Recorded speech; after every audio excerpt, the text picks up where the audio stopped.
Number 4, Out there, catching the first pitch tonight, throw. Cannons from Florida International is number 30, Jaden Bishop.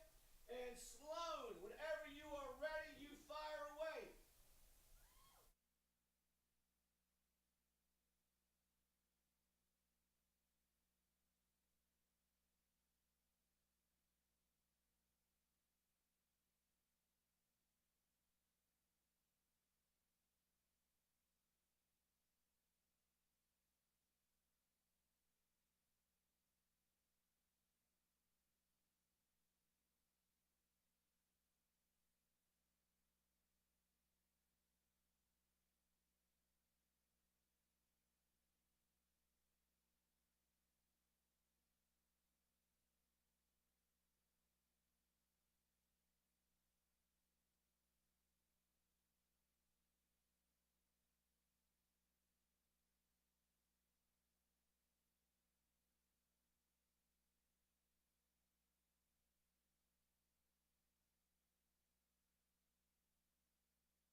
Miami-Dade Test, College. test.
Hello and welcome to Firemans Field, home of the Purceville Cannons.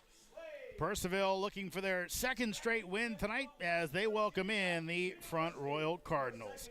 Howdy baseball fans, Jeremy Huber here with TJ D'Onofrio. And TJ, the Cannons, after a 4-game losing streak, got back on the right track yesterday with a win over the Newmarket Rebels. Absolutely, and not only was it a win, it was a dominant win. If you look back, you see Caleb Freeman had one of the best games we've seen in a while. Got on base every time, 6 for 6, was walked 4 times, hit the ball twice, got a single and a double last night on those 2 hits. Shin Inouye was a triple away from the cycle. He had a home run, his first of the season, and the second to bring 2 home, him and Caleb Freeman. Bayer had a great game too. He was someone who's coming into his own for this almost said Coastal Carolina team, for this Purceville Cannons team. Jaquan Smith, another guy, we saw his speed, how much it meant to these Cannons in the outfield, and getting a double when most people would be getting singles. It's a team that's really going to be coming together and hoping to lead this momentum into the next game in this upcoming season. Starting lineups coming up after this. We'll get you our national anthem as we hand it over to our public address announcer, Bill Russatella. Is Jim Singass. Ladies, if you will please rise and remove your hats as we honor America with the singing of our national anthem. Back to sing for us again from Charlestown, West Virginia, is Donnie Hawkins. Donnie is a 19-year-old sophomore at Shenandoah Conservatory in Winchester. He's pursuing a degree in vocal performance. He's an active ambassador for his school as a presidential scholar. He sings at many events across the East Coast. And Donnie will be traveling to New York City on July 6th to sing the national anthem at a Yankees-Red Sox game. Once again, whenever you're ready, Donnie, take it away.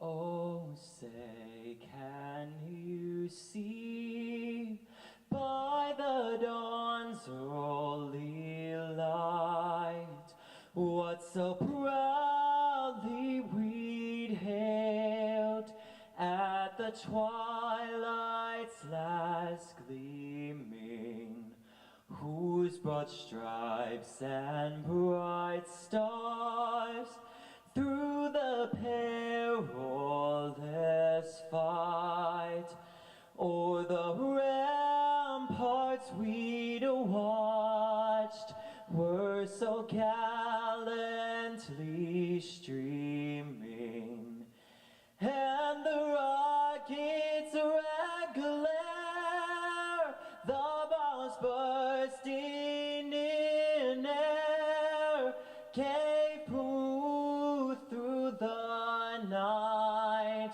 that our flag was still there. Oh, say, does that star-spangled banner yet wave o'er the land of the free and the home of the brave?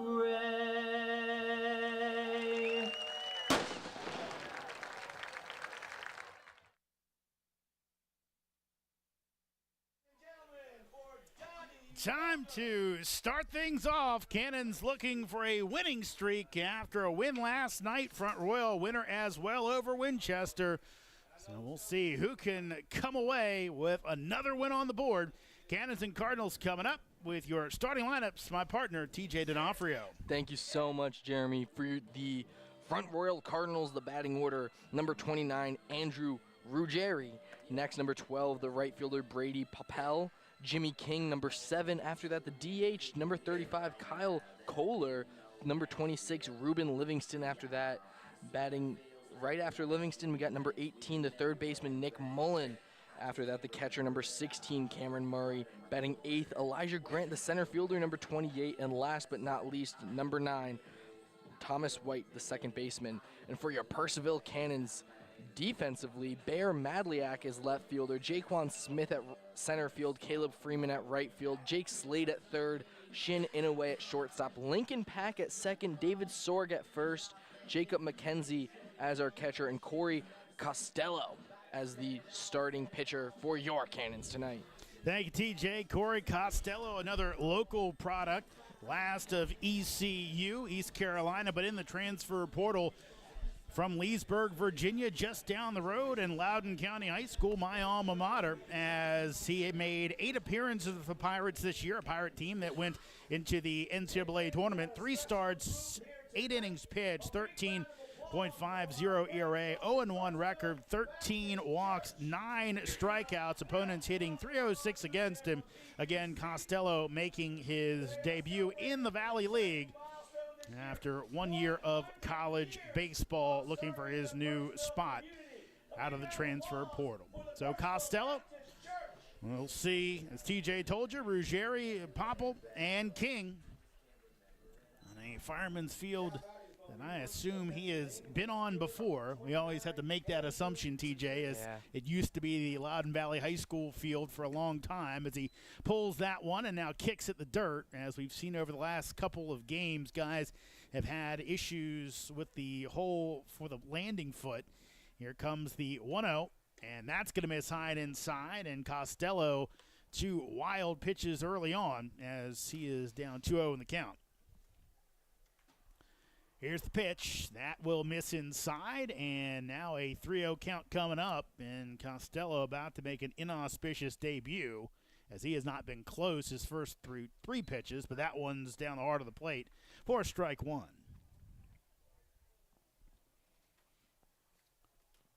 Here's the 3-1, and that hits the batter. So Ruggieri will head on down to first on the hit by pitch, as early control issues for Costello. Your umpiring crew tonight, Tom Russo again behind home plate. Matt Van Paris is at first, and Andrew Peltola is at third base. The Cardinals this whole year have had a very similar batting lineup this entire year. They've stuck with the team that they've had, and they're trying to build something here. Here's Brody Papel. As here's the pitch from Costello. Breaking ball misses outside. Yeah, and this 5-game winning streak that Front Royal is on last night's 7 of the batters were in the lineup last night in the win over Winchester. That's ripped down the line, a fair ball, and likely extra bases. Popple headed around. So is Ruggieri. He's coming around. He's going to score as he slipped coming around third base, as Pack will put it in his back pocket, and a RBI double to put the Cardinals on the board from Brady Popple. It's Front Royal 1, Cannons nothing. I feel like we saw that last night in the very beginning of that game last night. Very similar start with a man getting a double and someone else coming home. Next thing you know, there's going to be a home run in the first, and we're going to have to play catch-up like we did last night.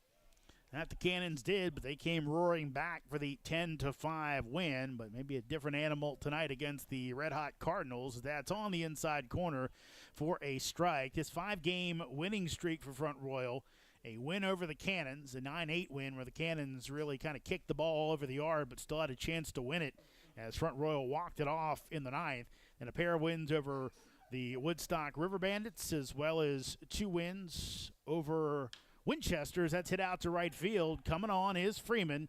He'll get behind it, make the catch, runner bluffs, nice throw, and would have been a dead bird at third base, as that is a fly out for the first out of the inning.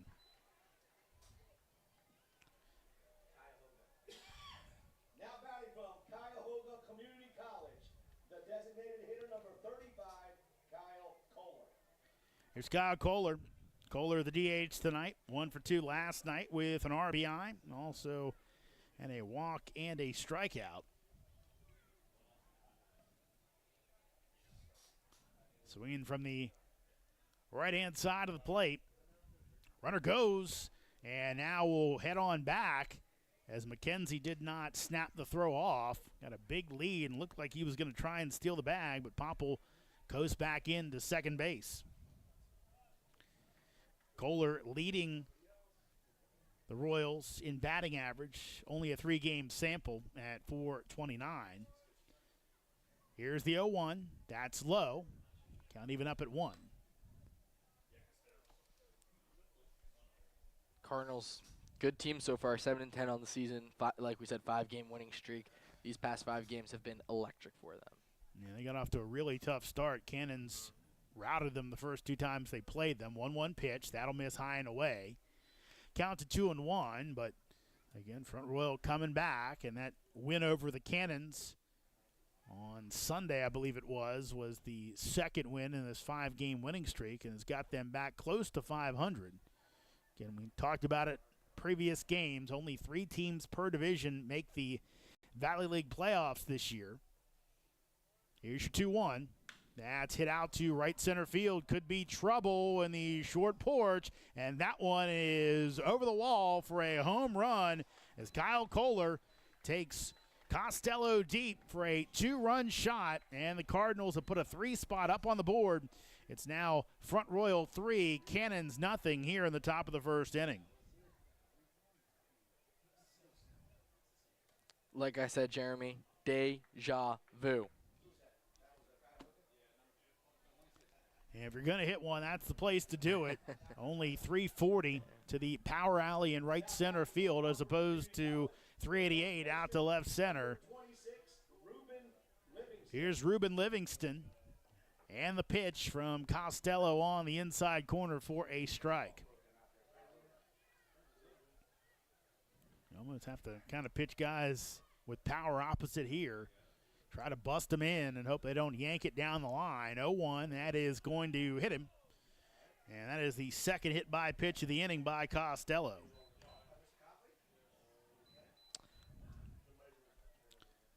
Matt Copley went out to get the ball, thought he might come out and talk to his pitcher, but for now, it'll be Nick Mullen coming into the batter's box.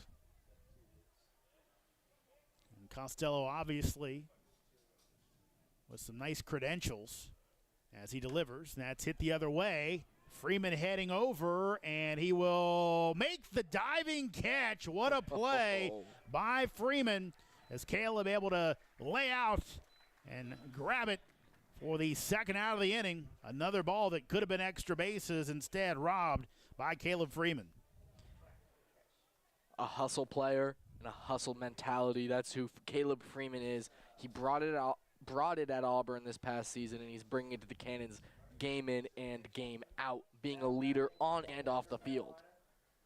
Here's Cameron Murray. Murray on the campaign in 8 games, just hitting .050 as that misses it inside. Murray behind the plate tonight, did not play last night. It's one of the spots you see in the Valley, and those catchers usually get cycled through, especially early in the season. Here's the 1-0. That is going to be check swinged, and Pack catches the soft liner for the third out of the inning. But the RBI double from Popple, then the 2-run homer by Kohler. Have Front Royal up 3-0. Cannons coming to the plates to the bottom of the first. Back. And the Purcellville Cannons would like to thank their sponsors for the 2024 season. Cannons Baseball is brought to you by The Pub, with locations in both Purceville and Ashburn, and Catoctin Creek Distillery in the heart of downtown Purceville. Cannons Baseball is also brought to you by Carrington Homes, Fairfax Coin, Ridge Performance, Valley Drilling, Affinity Hair, Caseco, Lowers Risk Group, Lava Technologies, UPP, T-Mobile, Savage Pest Warfare, and Valley Energy. Thanks again to all the fine sponsors of Purceville Cannons Baseball, and if you'd like to become a sponsor, find out more at PurcevilleCannons.com. Loudoun County, get ready. Your Purceville Cannons are hosting the annual Valley League All-Star Game at Firemans Field. This year's contest is a 2-day event with the Home Run Derby on Saturday night, followed by the Valley League All-Star Game on Sunday. Also on the docket, a cornhole tournament, a high school Home Run Derby, and the Valley League Hall of Fame induction. It's the Valley League All-Star Game, June 29th and 30th at Firemans Field. Front Royal with the 3-0 lead for your lineups. Here's TJ.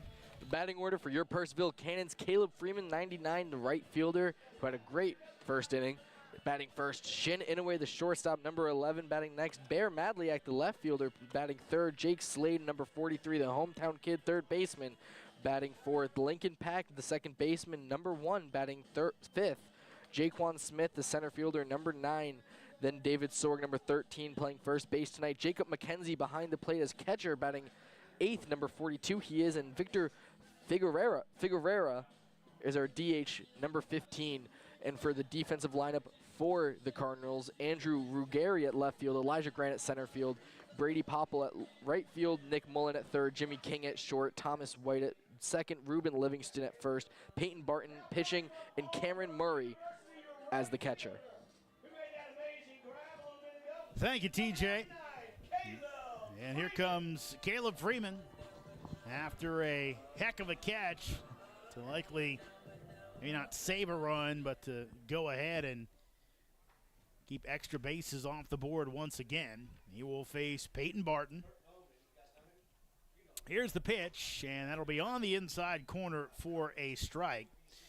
Barton, out of Blackhawk Community College, 6'3", 220-pound junior, right-hander. Here's the 0-1. That'll miss inside as the ball rides in. His last outing for Barton on the 15th of June. Took a no decision, made the start against the Cannons. Pitched 2 2/3 innings, allowed 5 runs, all of them earned. 3 hits in that contest, 1-1 as that's low. 6 walks in the matchup, had 1 strikeout. He made the start as Ryder Chavis came on and tossed 6 1/3 innings of relief to earn the win, so it all worked out for the Cardinals in the end. 2-1, that will miss inside, so Barton now with a 3-1 count on Caleb Freeman. You might be the only person to say it's over 6 innings in relief. That is not a relief pitcher, that's another starting pitcher. Well, he came on after Barton made the start, and that'll be popped up as Mullen looking for it, and in foul territory, making the catch, almost a collision between he and King, but Mullen reached back and makes the snag, and Ruggieri looking like he's stunned that play was made. But the Bermuda Triangle works out well for the Royals as Freeman pops out for out number 1. I'm more confused with what Jimmy King was doing. If Nick Mullen is over there saying he's got it, or Andrew Ruggieri saying he got it, I don't know why Jimmy King came from shortstop so aggressively. Here's the pitch, is Inouye in for a strike. You know, well, they always say shortstop makes the call, and he was coming on, but he overran it. He ended up tripping over his own feet. And luckily Mullen was there to make the play. Here's the 0-1 to Inouye as he takes low, evens up the count at 1-1. So a fly out to third base, or a pop out it should be, as the 1-1 coming up to Inouye. Here it is, as that will miss high and away for ball 2. Inouye last night, 3 for 5 with a double, 2 RBI, 2 runs scored, and also a walk and a strikeout. Long look in by Peyton Barton. 2-1. That will be on the inside corner for a strike. Inouye comes in hitting .298, just a couple ticks under 300. Cannons right now with 5 batters over 300. 2-2 pitch as that misses outside as Tom Russo says no, and the count goes full at 3-2. Of course, 3 of those batters over 300 are catchers. They've had limited plate appearances. Payoff pitch that is hit the other way is Inouye just trying to stay alive. Well, tonight we have 2 catchers batting tonight as Bear Madliak is playing left field and Jacob McKenzie is catching tonight. Getting those bats in the lineup as Inouye again fouls it off. If you're wondering where Blackhawk Community College is, it's in Moline, Illinois. I can only imagine that they are a very, very small school. Community college, yeah, JUCO. So, and Here comes the 3-2. As that'll be ball 4. So Inouye works the 1-out walk. And that'll bring up Bear Madliack. Now, TJ, have you ever heard of the Quad Cities? The Quads, I have not, no. Okay. So a long time, there was a golf event, which I believe became the John Deere, called the Quad Cities Open. But it's Davenport, Iowa, Moline, Illinois, Rock Island, Illinois, and there's one other one in there, too, as that will miss up high. I couldn't name it. I had to look it up on Wikipedia. Actually, Bettendorf, I believe, is one of those in there. But it's 4 cities, I believe, all right next to the Mississippi River, all close together. 1-0 pitch, as that's rocked down the line, and that will be foul. So that's why I hear Moline, I think, the Quad Cities. Yeah. You think golf? I do. Everyone loves thinking golf. Who doesn't? John Deere for a long time was the event right before the British Open. I know for a while they were flying guys as they throw over to first base and back in safely in a way. They're actually flying guys from whatever the local airport is there on a charter flight straight to wherever the British Open was that week. 1-1 as Inouye goes. Madliack swings, throw down, and out. No, safe. Gets in under the tag as it looked like he was going to be out, but the tag put down by White. And in the opinion of Andrew Peltola, he says Inouye safe, so strike called. Count is at 1-2, but now a runner in scoring position for Bear Madliack. Bear in his second stint with the Cannons. First came back in 2022. 1-2 pitch. That'll be hit out to center field as Grant going back. Inouye tags up, and he will bluff. Forces the throw, and fielded by Mullen for the second out of the inning. So Cannons will need a 2-out hit to bring it in. Jake Slade will look to do it. Jake Slade saying his plan is not to leave Virginia Tech for these 4 years. He says he loves it there. He feels at home. He loves the area. Jake Slade wants to remain a Cannon, he said as well, over the upcoming years. Here's the pitch, as that is on the inside corner for a strike. You got to like the sentiment, but with the way everything's changing in college sports, you know, guys almost have to get in the transfer portal to get any money to kind of force it. I don't know if that's hit baseball yet. 0-1 pitch, as that misses away. We've heard that a little bit in football. Depends on the coaching staff, too. Heard it a lot in football. Because some folks say, look, you go in that portal, you're not coming back. Yeah. But you're almost having to force the hand of, hey, take care of me too, you know, while they're going out and getting other players from other spots. Just an interesting world of college sports. Here's the 1-1 pitch. That's in there for strike 2. We're seeing it the most, I think, in college basketball, actually. As basketball, there has been so many everyone is in the portal now, except a couple of guys at UConn, it feels like, because they have the chance to three-peat. 1-2 pitch, as that will hit Slade, and a night after being hit by 2 pitches, Jake Slade hit again. And now the Cannons have 2 men on and a chance for Lincoln Pack to keep this inning going and maybe chip away at this 3-0 Front Royal lead early on. Remember last night the Cannons went down 2-0 but scored a run in the first.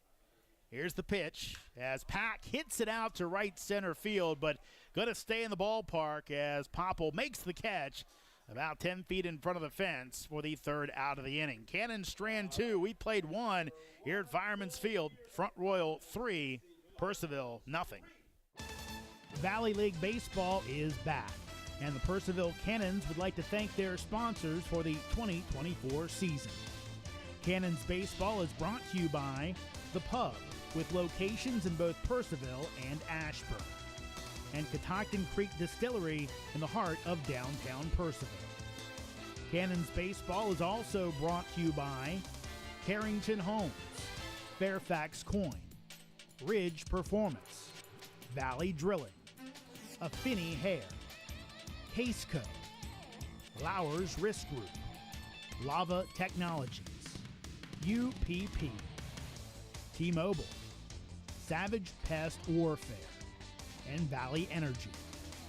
Thanks again to all the fine sponsors of Purceville Cannons Baseball, and if you'd like to become a sponsor, find out more at PurcevilleCannons.com. Loudoun County, get ready. Your Purcellville Cannons are hosting the annual Valley League All-Star Game at Firemans Field. This year's contest is a two-day event with the Home Run Derby on Saturday night, followed by the Valley League All-Star Game on Sunday. Also on the docket, a cornhole tournament, a high school home run derby, and the Valley League Hall of Fame induction. It's the Valley League All-Star Game June 29th and 30th at Firemans Field. 3-0 Front Royal as we head to the top of the second inning. Cardinals with a RBI double from Brady Popple, then a two-run homer from Kyle Kohler, all in the first four batters of the game. It'll be E.J. Grant, Thomas White, and Andrew Ruggieri, 8-9-1 for the Cardinals as Corey Costello delivers, shows bunt, and taking a strike is Grant. Grant, a speedster. He's headed to South Carolina in the fall. Not tall at all, about 5'5". Here's the 0-1 as Grant hits it over to second base. Got to hurry, and Pat gets it there just in time to retire the speedy Grant for out number one. Grant is going to be someone we have to look out for. If he gets on base, he's going to be looking to steal. He's going to be looking to make a single into a double, just like Jaquan Smith does for your Purcellville Cannons. Yeah, speed is so tough, especially when guys play into it. Some guys kind of don't use it maybe to the full extent that they can. Here's Thomas White, and he will swing over top of a breaking ball for strike one. But saw it right there. I mean, maybe swing at the first pitch, but a ground ball, those flyouts, if you're a speedster, don't do you much good. Here's the 0-1. That is on the inside corner for strike two, but you know, even there, TJ, where Pack had to range for it and had to get rid of it quickly just to get the out. Here's the 0-2. That's outside. And Pack, not typically a second baseman, played a little second base earlier this week for the Cannons, or last week. Last time before that was in his high school career. Here's the 1-2. That is low. Makes the count 2-2, but obviously, especially in summer ball, good time to try it out. Give yourself a little more versatility. Here's the 2-2 pitch. That is hit the other way. Going to be trouble. Freeman will play it off the hop. Thought about throwing to first, but Sorg was off the bag. Probably didn't have a shot at him, but it would have been nice to see. And again, Sorg probably a little bit concerned of not having any issues of the runner running into him, but Freeman definitely came up looking to throw. So a single for White, the number 9 hitter. And here comes Ruggieri. First time up was hit by a pitch as he shows bunt, misses for strike one. He seems to think I think he thought he got it before and he started to run away. I don't know. Trying for a little maybe drag bunt. Here's the 0-1. That will be outside. Right now, Jake Slade playing in on the grass. Left-handed pitcher. So obviously Slade will look to field anything to our left of the mounds. And play for Costello to the right. And caught leaning and out at first base is Thomas White. Caught leaning by the left-hander. Sorg applies the tag, and White erased very quickly after that single for the second out of the inning.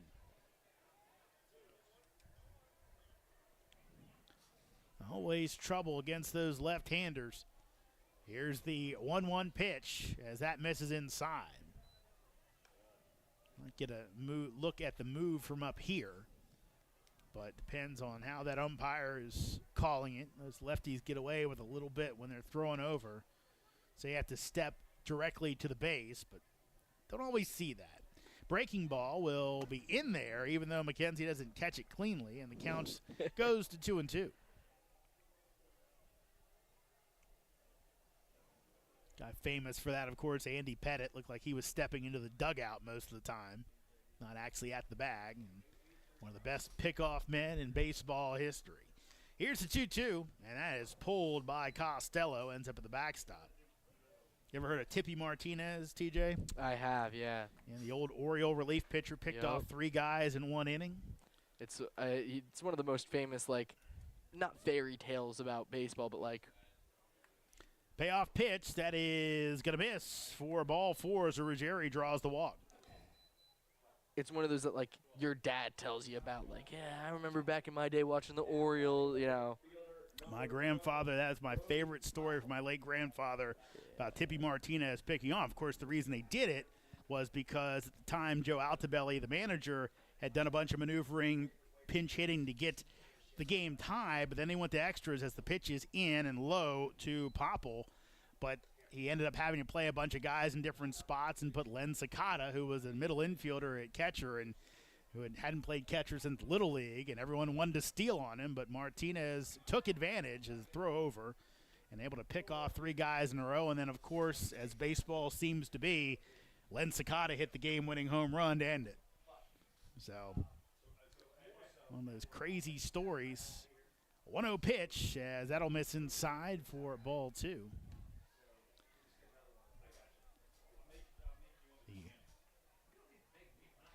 Wonderful game of baseball. All kinds of stories littered throughout the history of the game. 2-0 pitch. That's ripped down the line and in for a base hit. Madliak over. Makes the play. Gets it in quickly as he holds Popple and Ruggieri to just 1 base. That's surprising from Popple. I mean, he leads the Cardinals with RBIs this season with 12. And Madliak gets there faster than, expected for a man of his size, but he has a hose on him. He can throw from anywhere back there. He can throw from back there to the catcher pretty handedly. Someone to look out for. Here's Jimmy King. Yeah, again, Bears got the arm. The question is that big left field out there. Can he handle all of it? As that'll miss actually off the foot of King. That is the 3rd hit by pitch tonight by Costello, and now the guy who took him deep last inning will have a chance to really blow this one wide open as Kyle Kohler coming to the plate at a 2-run homer. And now Matt Copley and Brett Fuller talking about it. Will they go to the bullpen, or will they let Costello face the man who took him deep in the previous inning? That was Kohler's first homer of the year, but remember, he's only played in 3 games. Hitting .429 coming in, even better now as he's at 4 for 8. I can even do that math, TJ. He's 500 on the year. I'm glad you can do that math. I mean, that's impressive.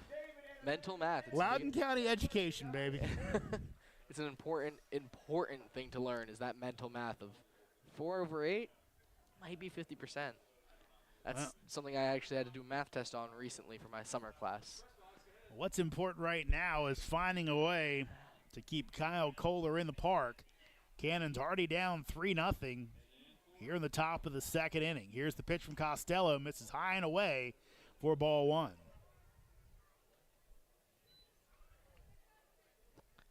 Jaquan Smith really deep in the outfield along with Caleb Freeman deep back there.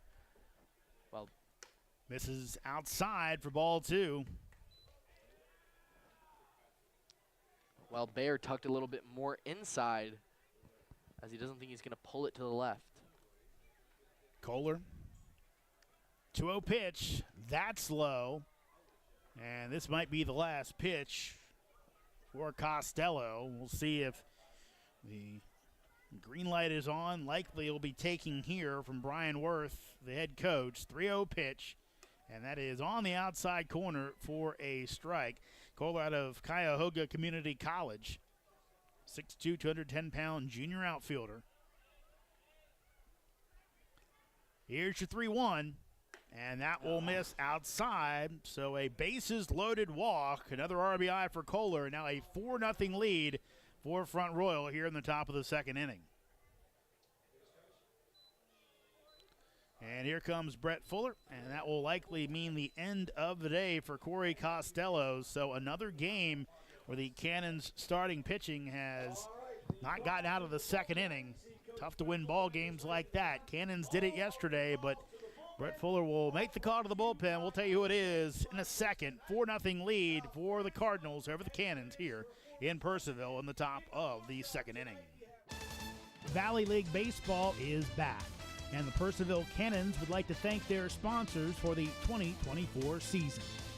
Cannons Baseball is brought to you by The Pub, with locations in both Purcellville and Ashburn, and Catoctin Creek Distillery in the heart of downtown Purcellville. Cannons Baseball is also brought to you by Carrington Homes, Fairfax Coin, Ridge Performance, Valley Drilling, Affinity Hair, Caseco, Lowers Risk Group, Lava Technologies, UPP, T-Mobile, Savage Pest Warfare, and Valley Energy. Thanks again to all the fine sponsors of Purcellville Cannons Baseball, and if you'd like to become a sponsor, find out more at purcellvillecannons.com. Loudoun County, get ready. Your Purcellville Cannons are hosting the annual Valley League All-Star Game at Firemans Field. This year's contest is a two-day event with the Home Run Derby on Saturday night, followed by the Valley League All-Star Game on Sunday. Also on the docket, a cornhole tournament, a high school home run derby, and the Valley League Hall of Fame induction. It's the Valley League All-Star Game June 29th and 30th at Firemans Field.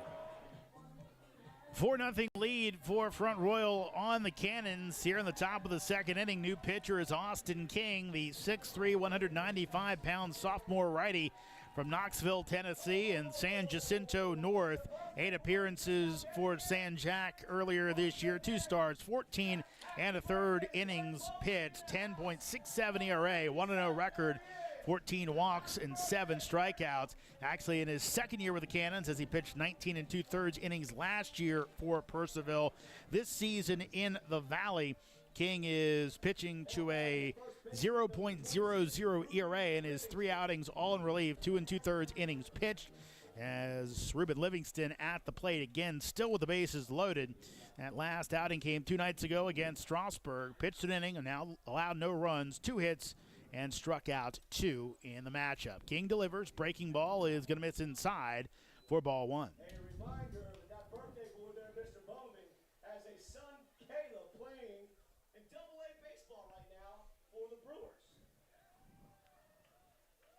Here comes the 1-0 pitch, as that will get away, but not far enough away for Brody Popple to try to head home.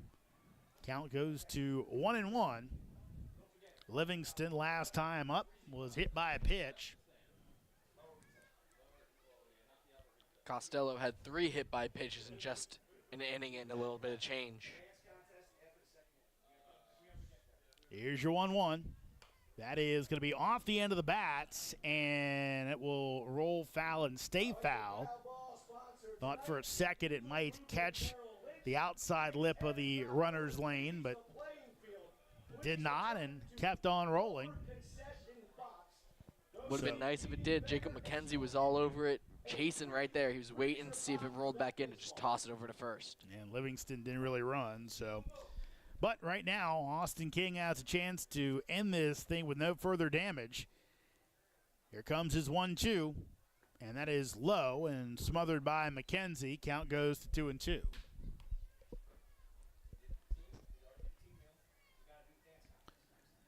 Front Royal with 3 in the first inning, and then 1 more so far in this frame.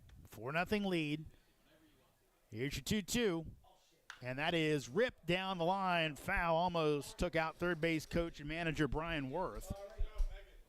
50-50, Cannons, Ralph will take his first baseline. This would be nice if Austin King can come in and leave no more damage from this inning. There was a rough first inning and a rough start of this inning. If he can come in and clean up, that'd be huge.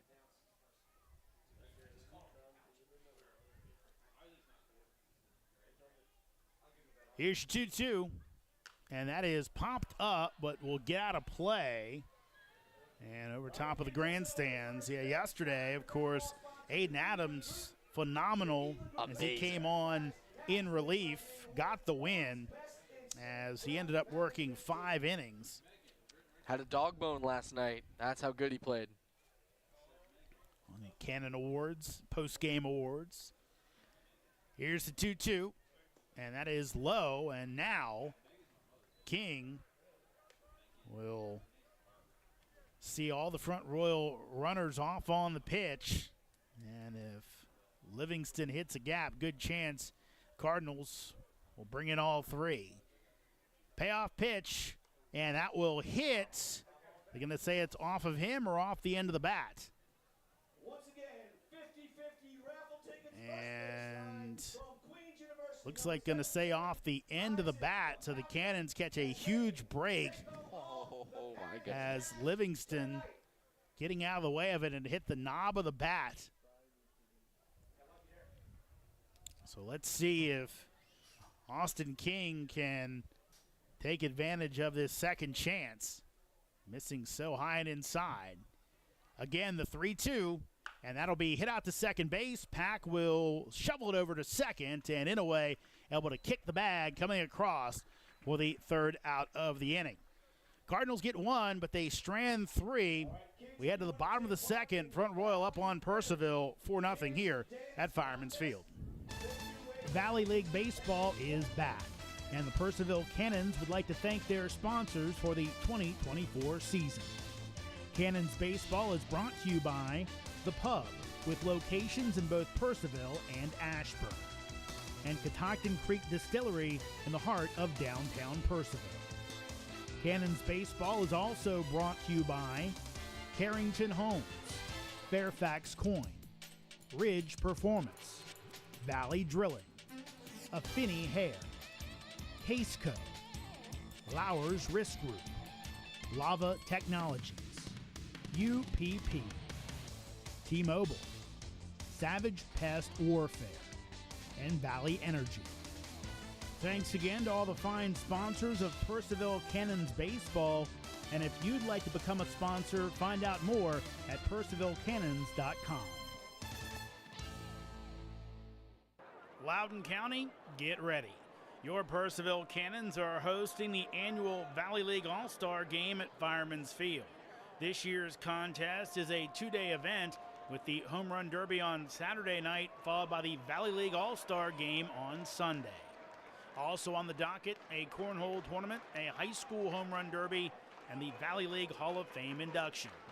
It's the Valley League All-Star Game June 29th and 30th at Firemans Field. Welcome back to Fireman's Field. Cannons trailing at 4-0 here in the bottom of the second. Jaquan Smith, David Sorg, and Jacob McKenzie, your scheduled hitters, as that'll catch the outside corner from Peyton Barton. Barton had some trouble in the opening inning, but able to work around it. Had two runners on, but able to retire Lincoln Pack as that misses low for a ball. Pack sent one out to right center field, just short of the fence, as no runs on the board for the Cannons in the bottom of the first. Here's the 1-1. That'll miss outside for ball two. Talking to Jaquan Smith, said he's going to try to get every opportunity he can, get full counts, get two strike opportunities. He wants as many at-bats and as much time at the plate as he can. Here comes the 2-1. And he'll foul it straight back. Yeah, Jaquan early on looked like he might be on the wrong side of things when it came to some of the players, but got his chance, and he has been able to deliver his last few games, and Brett Fuller keeps running him out there in center field, plays good center field, and also kind of fits in his role where not kind of muscling up, trying to hit everything out of the ballpark. He is a guy that will kind of hit it where it is and use that blazing speed. Here comes the 2-2. As did he offer? He did not. Just held up as Andrew Peltola says no. And now the count will go to 3-2.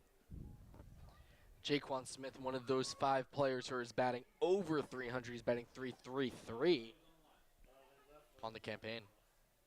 Here's the payoff pitch, and Jaquan out into left field, but coming on and making the sliding catch is Andrew Ruggieri for the first out of the inning. A lot of diving catches today.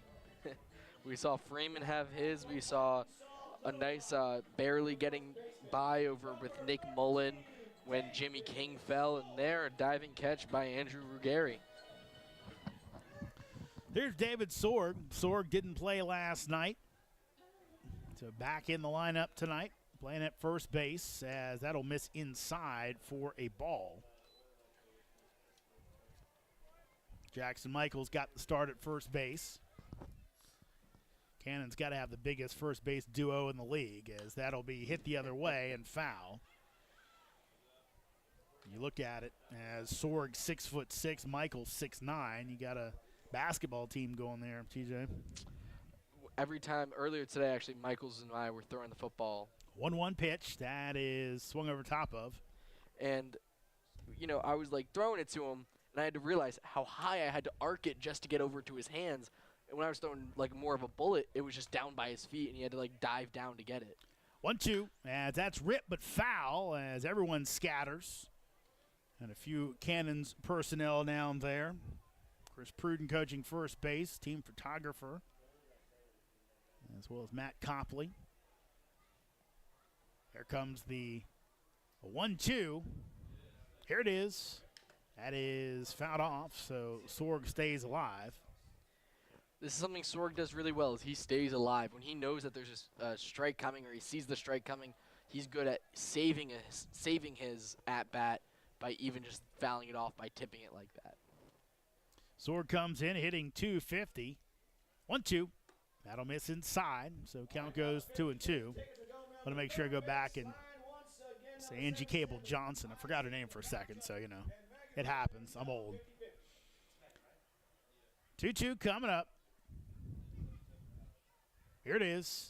Sorg hits it out to center field. Going back is Grant. He will throttle down and make the catch for the second out of the inning. All right, kids, if you want to show your moves in the Valley Energy Kids Sounded good off the bat, but stays in the park. And Cannons trailing 4-0 will send Jacob McKenzie to the plate. McKenzie already dirty. I know he's playing catcher, but boy, his whole entire lower half is covered. Here's the pitch as he swings and misses. Got a little Pigpen vibe going there. I think before the game he was in the bullpen helping some pitchers, and must have been from then. Misses outside. Count goes to 1-1. Since there is the new rule for the next 3 days here in the Valley League, there is no BP allowed, as they think it is too hot for these players. Here's the 1-1. That will miss low. Yeah, I heard there was some scuttlebutt. Might not be able to play on Saturday because of the weather possibly being too hot. We'll see if that ends up happening. 2-1. Swung on and missed for strike two. Again, once the sun goes down, kind of cools off some and makes it much more bearable. The only problem is that the Cannons were supposed to make up the game in the 10th inning. 2-2 pitch. That will miss up high.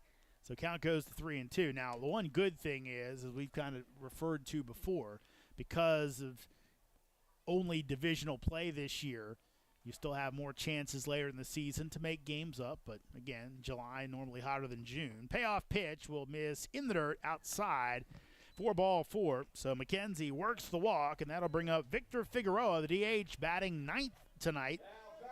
And, again, Figueroa has some pop. Saw him his last time we saw him here at Fireman's Field. Hit a couple of balls to left center field, deepest part of the park. That would have been out if he would have been able to pull them. We'll see if he adjusts here.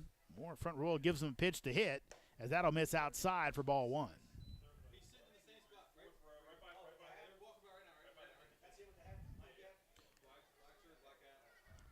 Barton delivers. Figueroa takes inside for ball two. I've been told there are scouts in attendance tonight trying to get a look at Figueroa. 2-0. And Victor takes inside on the knees for strike one. I believe it's the Express coming back Saturday playing a doubleheader, actually. No, the Royals playing the doubleheader. 2-1 pitch. That will be on the outside corner for a strike. Count goes to 2-2. The doubleheader Saturday is the plan to play their last inning that was in the 10th for extra innings, and then later that night play the actual game that they have slated. 2-2 pitch, and Figueroa waves at that one for strike 3, so the Cannons leave one on. We've played 2 here at Firemans. It's Front Royal 4, Purceville nothing. Valley League Baseball is back, and the Purceville Cannons would like to thank their sponsors for the 2024 season.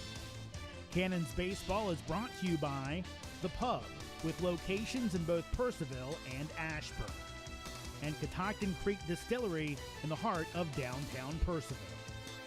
Cannons Baseball is also brought to you by Carrington Homes, Fairfax Coin, Ridge Performance, Valley Drilling, Affinity Hair, Caseco, Lowers Risk Group, Lava Technologies, UPP, T-Mobile, Savage Pest Warfare, and Valley Energy.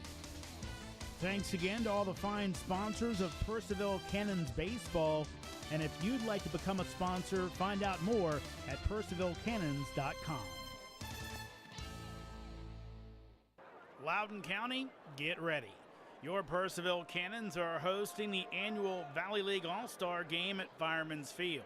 This year's contest is a 2-day event with the Home Run Derby on Saturday night, followed by the Valley League All-Star Game on Sunday. Also on the docket, a cornhole tournament, a high school Home Run Derby, and the Valley League Hall of Fame induction. It's the Valley League All-Star Game June 29th and 30th at Firemans Field. After getting the final outs of the top of the second inning, Austin King will continue on the mound to bring you the next 2 innings of play-by-play. Here's my partner. Here's TJ D'Onofrio. Thank you so. Whoa, that was loud. I apologize. Thank you so much, Jeremy. The slated batters are Nick Mullen, the third baseman, Cameron Murray, the catcher, and Elijah Grant, the center fielder. Austin King still on the mound to bring us into the third inning. Here's his first pitch. Swung, and it's a base. It hits, jumps over to Jake Slade, who throws it all the way to first, and that's the first out of the inning. Very fast. Tell you what, TJ, that's a heck of a play. Yeah. And they caught it on the short hop, but fighting that sunlight, we talk about it all the time. First 3 innings here at Firemans, it is heck on a third baseman having to stare right into the sun. I actually talked with him about that. He said he got new sunglasses just to play here at Fireman's Field to play third base because those first 3 innings or so are just terrible. As Cameron Murray, last at-bat was a pop out to the second baseman, Lincoln Pack, as there's the first pitch, and it's fouled back.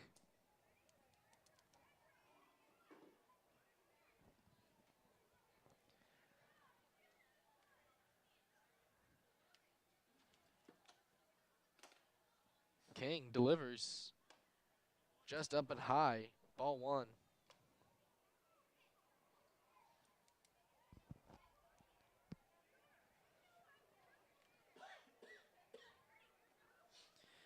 One's the count. Here's the pitch, swung, and it's in a deep left field. It's looking like Bear's not going to be able to get there in time. There's a first base. He's going for 2. Bear still doesn't even have the ball. He throws it all the way. Gets it, a bounce in between second and third and the shortstop, and there, that means Elijah Grant will get 3 there as Shin Inouye and I believe Pack both missed an opportunity to just clean it up. There must have been some miscommunication as Slade stayed on third, but it means that Cameron Murray gets a triple. One of the hardest things to do in baseball, a triple. Yeah, it looked like they're going to hold him to a double despite deepest part of the park, but instead Cannons miscue it on defense, and now a chance to bring the runner in with outs, a hit. Here's Elijah Grant. There's a pitch, and there it swings out to deep to Jaquan Smith, who's going to try to throw it all the way home, but just unfortunately not going to get there in time, as it was a sacrifice fly ball by Elijah Grant, bringing him to an RBI1, and Cameron Murray getting home. Now batting the second baseman. Making the score now 5-0 against your Cannons. Thomas White, who got picked off in the second inning, steps to home plate. He's a second baseman, number 9.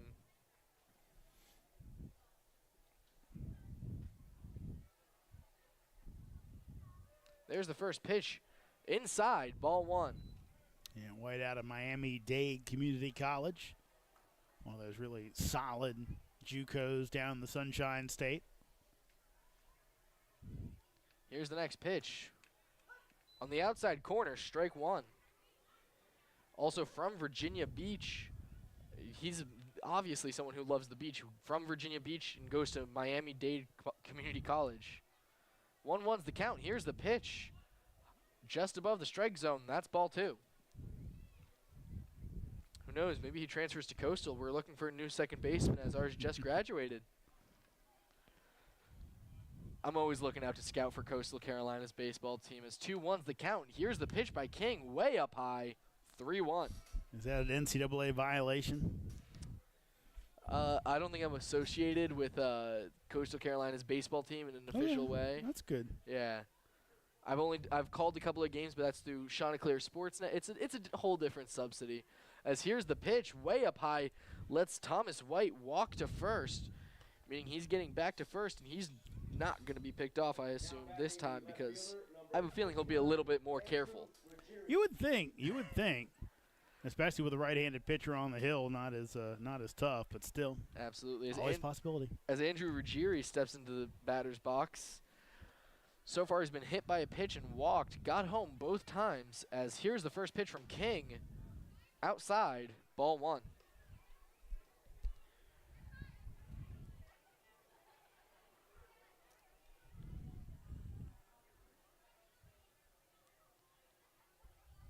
Here's the pitch, swung, and it's right over to first baseman David Sorg, who's going to clean it up, get him out, leaving the Cardinals scoring just one in this inning. That makes your score 5-1 at the top of the third. We'll be right back for the bottom of the third for your Purceville Cannons. Valley League Baseball is back, and the Purceville Cannons would like to thank their sponsors for the 2024 season. Cannons Baseball is brought to you by The Pub, with locations in both Purceville and Ashburn, and Catoctin Creek Distillery in the heart of downtown Purceville. Cannons Baseball is also brought to you by Carrington Homes, Fairfax Coin, Ridge Performance, Valley Drilling, Affinity Hair, Caseco, Lowers Risk Group, Lava Technologies, UPP, T-Mobile, Savage Pest Warfare, and Valley Energy. Thanks again to all the fine sponsors of Purceville Cannons Baseball, and if you'd like to become a sponsor, find out more at purcevillecannons.com. Loudoun County, get ready. Your Purceville Cannons are hosting the annual Valley League All-Star Game at Firemans Field. This year's contest is a two-day event with the Home Run Derby on Saturday night, followed by the Valley League All-Star Game on Sunday. Also on the docket, a cornhole tournament, a high school home run derby, and the Valley League Hall of Fame induction. It's the Valley League All-Star Game June 29th and 30th at Firemans Field. Back for the bottom of the third inning. I apologize there, folks. The score is 5-0, not 5-1, as the Cardinals have 5 hits. Cannons with none. Caleb Freeman stepping into the plate. There's his first pitch. And he says he says he's hit by pitch. He's walking over to first. That's a quick and easy one for Freeman. I mean, Shin Inouye is stepping up to the plate. Shin last time walked and stole second.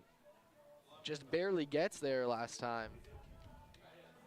Now batting from Kansas State, your shortstop, number 11, Shin Inouye. Shin Inouye in the transfer portal as well, looking for a new college. Has had some communication, no offers or no commitments yet. Same thing with Freeman, who's from Auburn University. They're hoping that this summer league helps change that and turn this around. And here comes the pitch. Strike one is Inouye. Just watched it.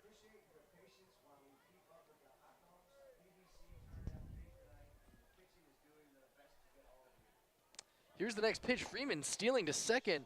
There's the throw. Freeman safe at second. Cannons active on the bags tonight, TJ. We saw Inouye steal earlier and down 5-0, trying to get a guy in scoring position to break the ice. can't win unless you make some risks. As 1-1's the count. Freeman on second. Here's the pitch, way up high, ball 2.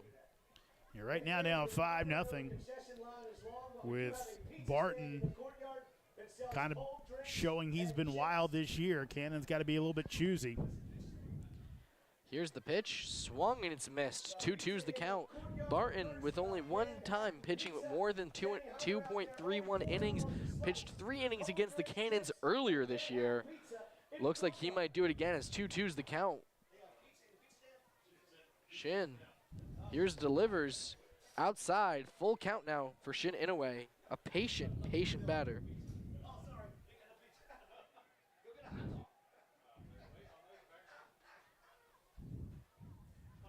Payoff pitch, here it is. Fouled off behind to keep Shin alive. Yeah, just putting a bat on it, trying to spoil a pitch and see another one. That was in the top left corner, it looked like, at least from this angle. So it was a great late swing to just stay alive. As Barton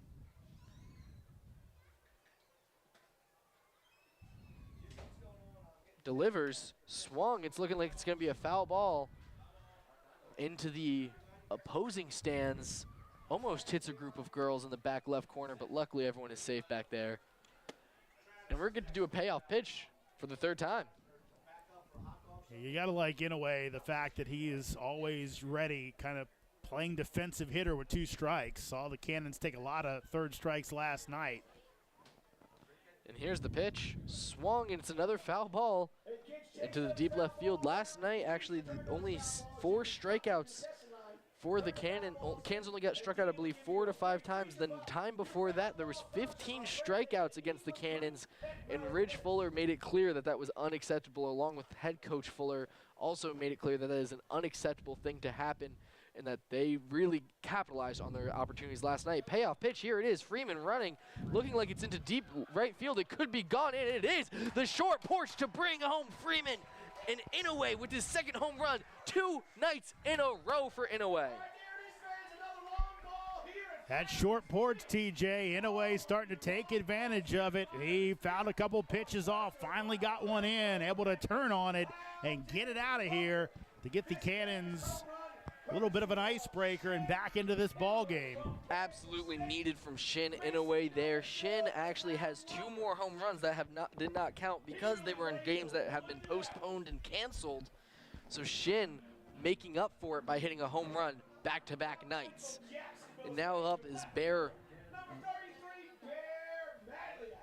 Madliak out of Jacksonville State University playing left field tonight. Here's the first pitch down into the dirt, ball 1. Bear struggling a little bit with how big left field is, and that he is traditionally a catcher.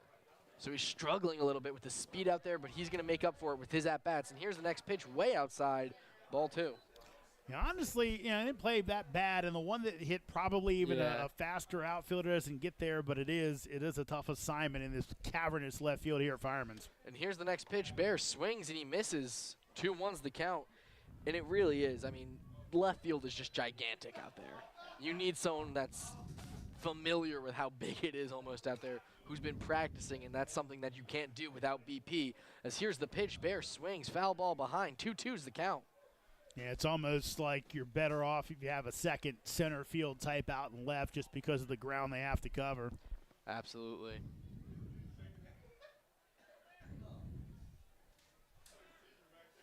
Delivers way outside to make it a full count for Bear. Barton has had some control issues throughout this season so far. His whip has been all over the place, his ERA all over the place, and we're starting to see his arm tear down. As here's the payoff pitch. Bear swings and he misses, a strikeout swinging for Bear Madliak. That's a big one there for Barton. After the hit by pitch in the homer, you kind of wanted to blunt that momentum some. Looked like he might end up walking Madliak, but gets him to go after a high fastball. As Jake Slade steps up to the plate, Jake Slade hit by pitch at his first at-bat in the first inning. Has been hit by a pitch at least 6 times so far this season. Here's the first pitch way up high for Slade. Yeah, got hit twice last night. Yeah. Again, he has been beat up with the rawhide, but still standing. As Here's the 1-0 pitch, way up high. 2-0's the count.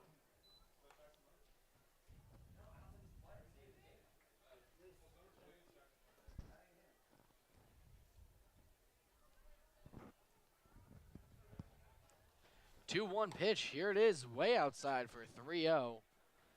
Slade being patient, not wanting to chase anything, even though that one was a little farther out than most would chase. Slade, a very patient batter.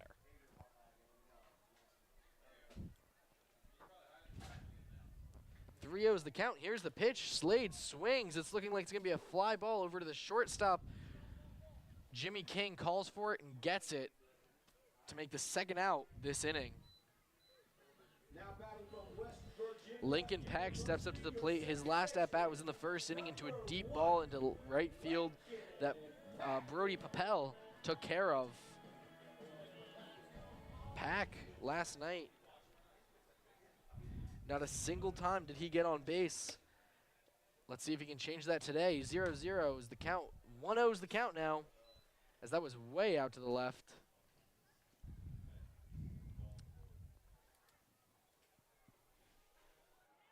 Pack takes another ball.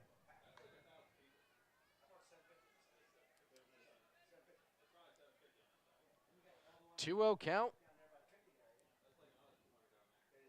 Pack swings. It's a fly ball into deep center field. And Elijah Grant uses all of his speed there to get behind it, as that's going to be the end of this inning. Cardinals 5, Cannons 2. That's the end of 3. We'll be back at the top of the 4th inning for you folks. Valley League Baseball is back, and the Purcellville Cannons would like to thank their sponsors for the 2024 season. Cannons Baseball is brought to you by The Pub, with locations in both Purcellville and Ashburn, and Catoctin Creek Distillery in the heart of downtown Purcellville. Cannons Baseball is also brought to you by Carrington Homes, Fairfax Coin, Ridge Performance, Valley Drilling, Affinity Hair, Caseco, Lowers Risk Group, Lava Technologies, UPP, T-Mobile, Savage Pest Warfare, and Valley Energy. Thanks again to all the fine sponsors of Purcellville Cannons Baseball, and if you'd like to become a sponsor, find out more at purcellvillecannons.com. Loudoun County, get ready. Your Purcellville Cannons are hosting the annual Valley League All-Star Game at Firemans Field. This year's contest is a 2-day event with the Home Run Derby on Saturday night, followed by the Valley League All-Star Game on Sunday. Also on the docket, a cornhole tournament, a high school home run derby, and the Valley League Hall of Fame induction. It's the Valley League All-Star Game, June 29th and 30th at Firemans Field. Welcome back to Fireman's Field, home of your Purcellville Cannons, where the Cannons currently are losing 5-2 against the Cardinals, Newmarket Cardinals. No, Front Royal Cardinals. There it is. It's the Royal. It's that mistake everyone makes. Austin King still on the mound for another inning of play. There's the first pitch. Brady Popple swings it over to Shin Inouye at shortstop, throws it over to first base, and they're saying he is out at first.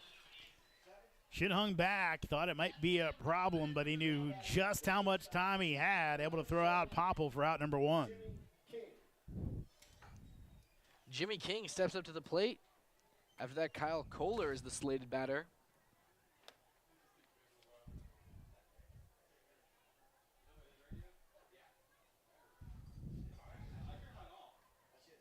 King delivers right down the middle with a little off-speed pitch. There's strike 1. Jimmy King with a deep fly ball into right field where Caleb Freeman made a great play earlier, then hit by the pitch in the second. Here's the next pitch, swings and he misses. 0-2 count quickly. King is up in the count.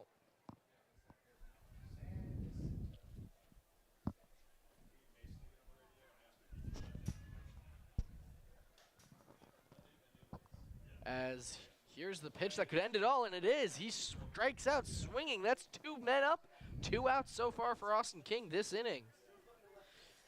Kyle Kohler, next batter, DH, has the home run and a walk so far today. And that walk got him another RBI, 3 so far today. Kyle Kohler.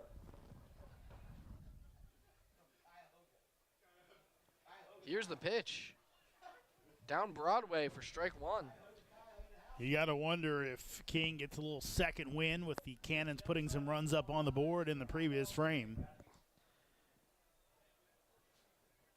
0-1's the count. King delivers, strikes the bat, and it's a deep ball into right field. Going to be bounced out to Caleb Freeman. King gets to, Kohler gets to first. Good piece of hitting there for his second hit of the ball game. Absolutely, as Ruben Livingston, the first baseman, now steps up to the plate. I can't believe I didn't even make a joke about Jimmy King and Austin King pitching to King. I didn't even make a. I totally Well, you're missed maturing, so probably that's a smart thing. I can't believe it. This is terrible. As King delivers the pitch, swung and it's missed. Like a foul Tipped tip, off, actually. yeah. I think I realized, like, right after I said it, no, it hit his bat. It was just a foul. But 0-1's the count now for King. Ruben Livingston hit by pitch in the first, and with a new pitcher in the second, Austin King delivers, and there's ball number 1 here. In the second, Austin King took care of business against Ruben Livingston as he pitched to him, and he hit it straight over to Lincoln Pack, who got him out at second base. We've got Kyle Kohler out at second base. 1-1's the count. Here's the pitch straight down the middle, off speed. 1-2 count.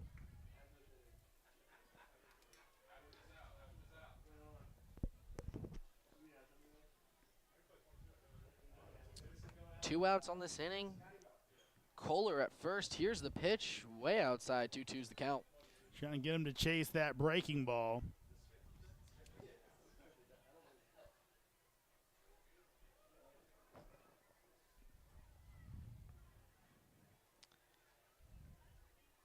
There's the pitch. In the inside corner for King to strike him out looking.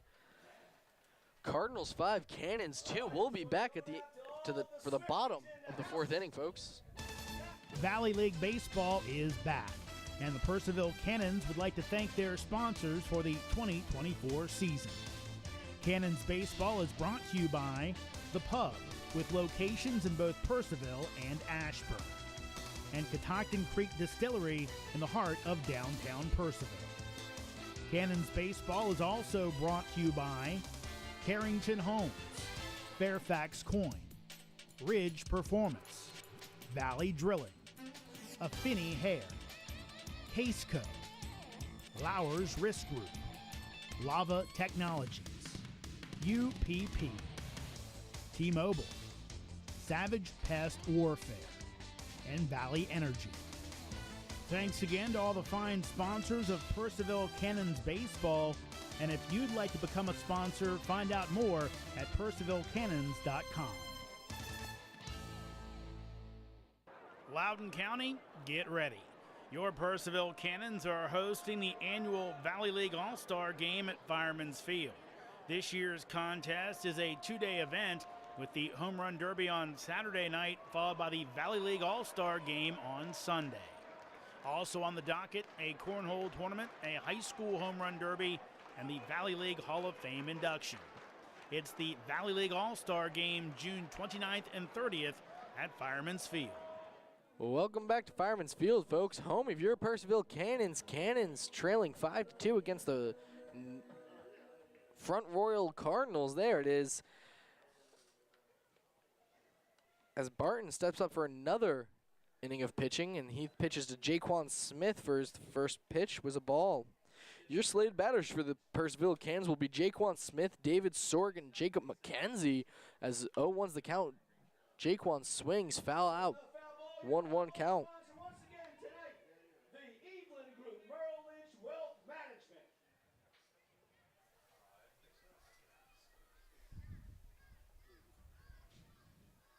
1-1's the count.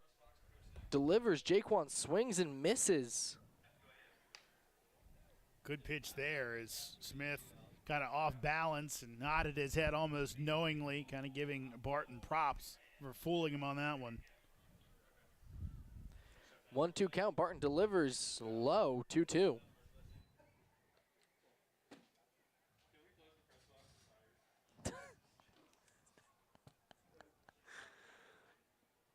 As my coworkers are messing with some of the others, as Barton delivers, Smith hits it right into his glove, gets him out at first with a nice easy toss over. Jaquan Smith not looking happy about that one. At his 2 at-bats, he got caught out by the left fielder, Andrew Rugery. And now Peyton Barton, David Sorg stepping up to the plate. Last at-bat was Elijah Grant, got him out into a deep hit into center field. As here's the first pitch, way outside, ball 1.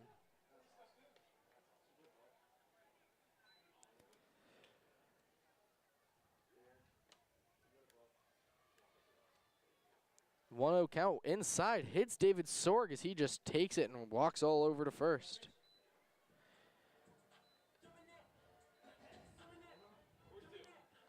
That is his 3rd hit by pitch tonight for Peyton Barton, as Jacob McKenzie is now stepping up to the plate.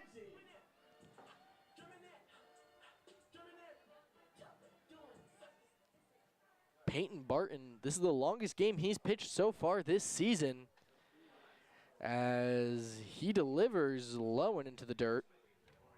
Ball 1. Already sitting around 75 pitches tonight in just 4 innings of action. Into the 4th inning of action, I should say. 1-0's the count. Barton delivers. McKenzie swings and misses.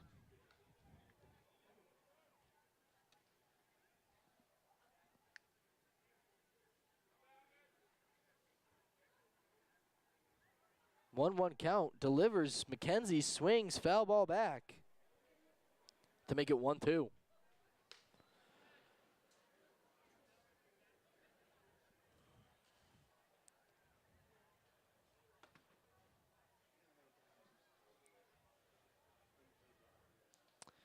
One-two count, delivers. McKenzie swings and misses. Strikeout swinging, leaving Sorg at first by himself as Victor Figueroa steps up to the plate. Last at-bat was struck out swinging in the 2nd inning. He's our designated hitter of the night. Let's see what he can make any magic going on.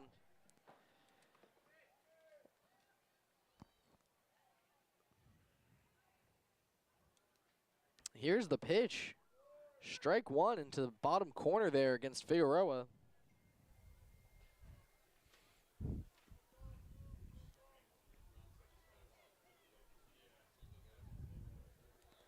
Here he pitches, swung, and it's looking like it's going to be it's staying in. It's not a foul ball. Figueroa going for 2 as Sorg, it looks like it got into the fence, so it looks like it'll be called a double, I believe. Ground rule double, yep. Ground rule double as Figueroa just keeps it in play, and it goes into that deep right field fence underneath and gets caught underneath as Caleb Freeman will now step up to the bat.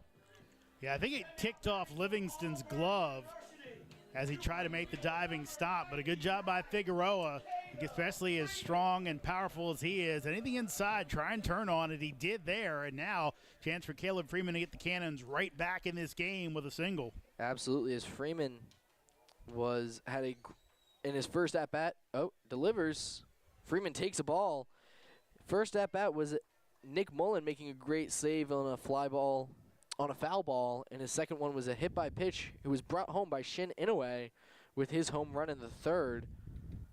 As 1-0's the count, delivers. Freeman takes a strike.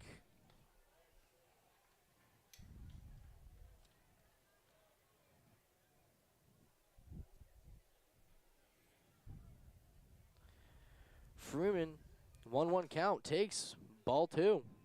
Freeman averaging 289 so far in the season with 4 doubles, 2 home runs, 11 hits, and 10 runs. Maybe the biggest stat, those 20 walks for him so far. Just an amazing total. As 2-1 delivers way outside again. Let's make it 3-1. Again, guys trying to prove themselves. Normally not going to be that patient at the plate, but Freeman has waited for his pitch, and it's done him well.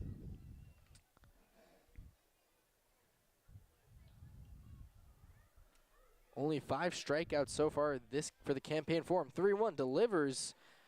Called a strike as Freeman was ready to start walking all the way to first. Now full count for Freeman. And it looked like that one was outside, and we know Freeman knows his strike zone. That he does. Delivers low and in the ground. Freeman with his 21st walk. Bases are now loaded for Shin Inoue. And it looked like a couple of the Royals, I did it. The front row Cardinals were looking in, and now Brian Worth will come out, and we'll see if he makes the move to the bullpen. I wouldn't be surprised as Peyton Barton has pitched 85 pitches so far in this game, just around.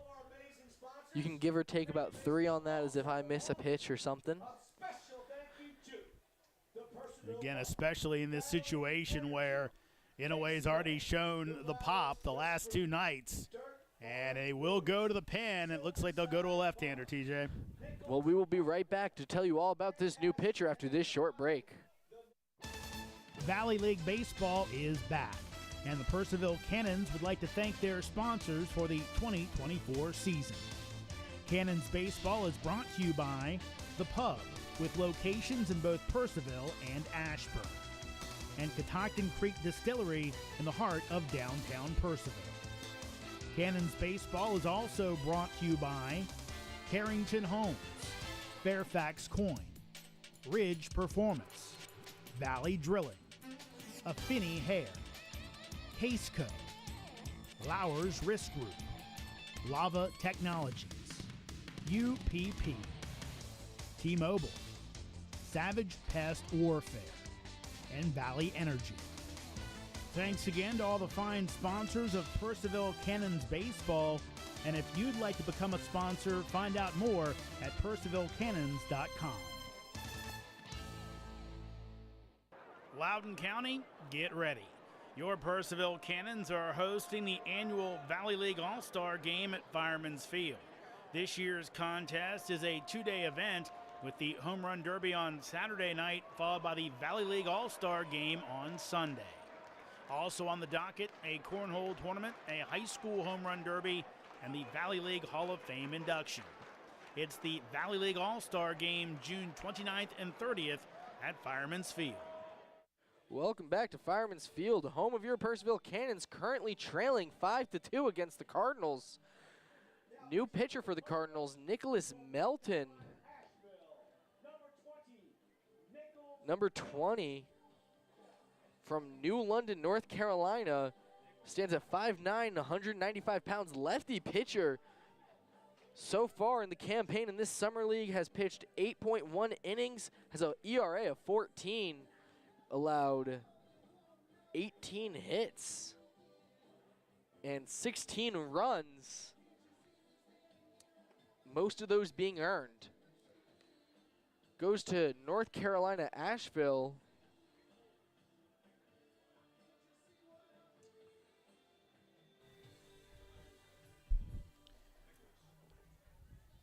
Where Nick Melton apparently has lost some weight this past season because they have him at 220 pounds or so.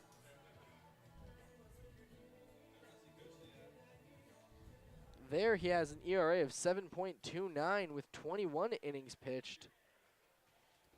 As Shin Inoue steps to the plate, here's the first pitch. High for ball 1, and the Cannons notoriously struggle against lefty pitchers so far in the season. Bases are loaded with Figaro, Sorg, and Freeman. Here's the pitch. Strike 1. Good breaking ball there. Cannons, of course, a lefty, somewhat lefty-heavy lineup. Obviously, in the park they play in, that's a good thing to have. You would think, unless our lefty pitchers tend to kill the Cannons this year. As 1-1's the count, there's the pitch and there's the ball.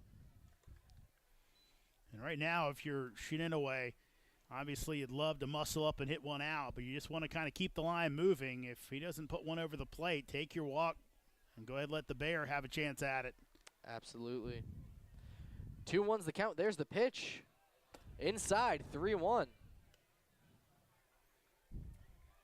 Shin would love to be able to just get a walk here and bring Sorg home.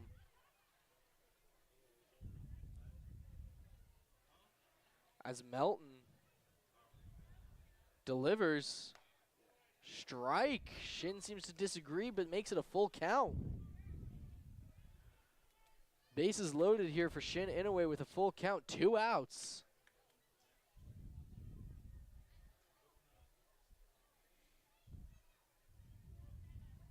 Melton delivers, swings and Shin misses, leaving all 3 batters stranded, meaning it was a scoreless inning for the Purcellville Cannons. At the end of 4, Cardinals 5, Cannons 2. We'll be back at the top of the 5th for more baseball. Valley League Baseball is back, and the Purcellville Cannons would like to thank their sponsors for the 2024 season. Cannons Baseball is brought to you by The Pub, with locations in both Purcellville and Ashburn, and Catoctin Creek Distillery in the heart of downtown Purcellville.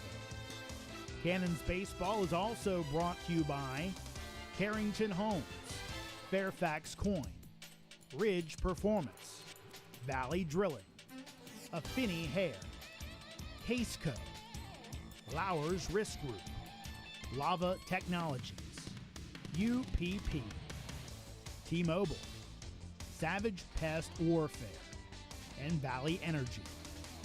Thanks again to all the fine sponsors of Purcellville Cannons Baseball, and if you'd like to become a sponsor, find out more at purcellvillecannons.com. Loudoun County, get ready. Your Purcellville Cannons are hosting the annual Valley League All-Star Game at Firemans Field. This year's contest is a 2-day event with the Home Run Derby on Saturday night, followed by the Valley League All-Star Game on Sunday.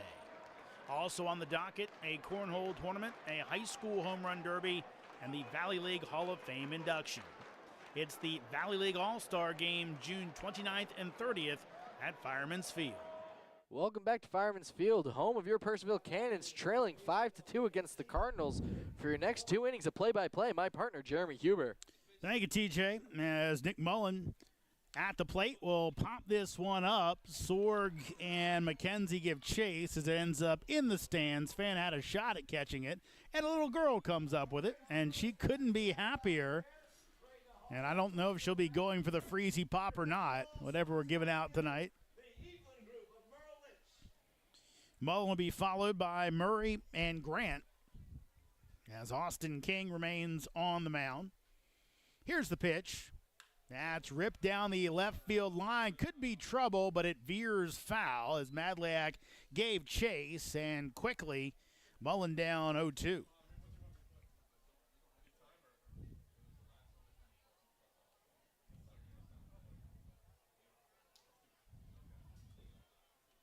Nick Mullen plays at George Washington, so I would have called one of his games this year in my work for Georgetown. They played the Revolutionaries. 0-2 pitch as Mullen takes in the dirt outside. Mullen made 57 starts, started every game for GW. Of course, the former Colonials, now the Revolutionaries. Hit .251. 11 doubles, 3 homers, 34 RBI, 27 walks, 7 hit by pitches, 44 strikeouts, had 11 sack bunts. That's a lot of sack bunts. Here's the 1-2 as Mullen checks his swing, and they're going to say he went around. No appeal as Tom Russo makes the call on his own, and Mullen is the 3rd strikeout victim of Austin King tonight for out number 1.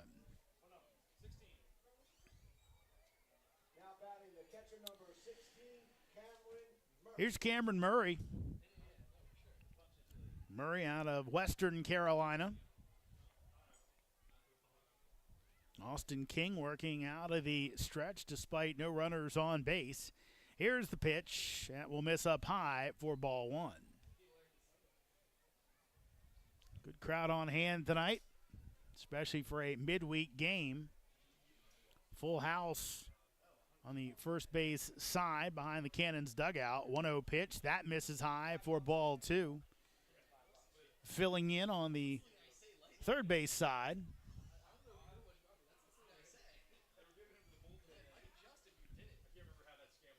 Here's the pitch. That will miss high and inside. Now 3-0. On deck is E.J. Grant. Let's see if King can buckle down and come back. Here's the pitch. That is right down the heart of the plate for strike 1. Took a little bit off, and luckily Murray was taking all the way. Sun starting to set here at Firemans Field. Maybe already has. Here's the 3-1. That is in there for strike 2, as Murray thought it was a ball high, but instead, now a 3-2 count. Payoff pitch coming up from Austin King. 5-2 our score. Front Royal on top, and that will miss outside. So that is a base on balls, the second issued by King tonight, and a runner on base for Front Royal here in the top of the 5th inning.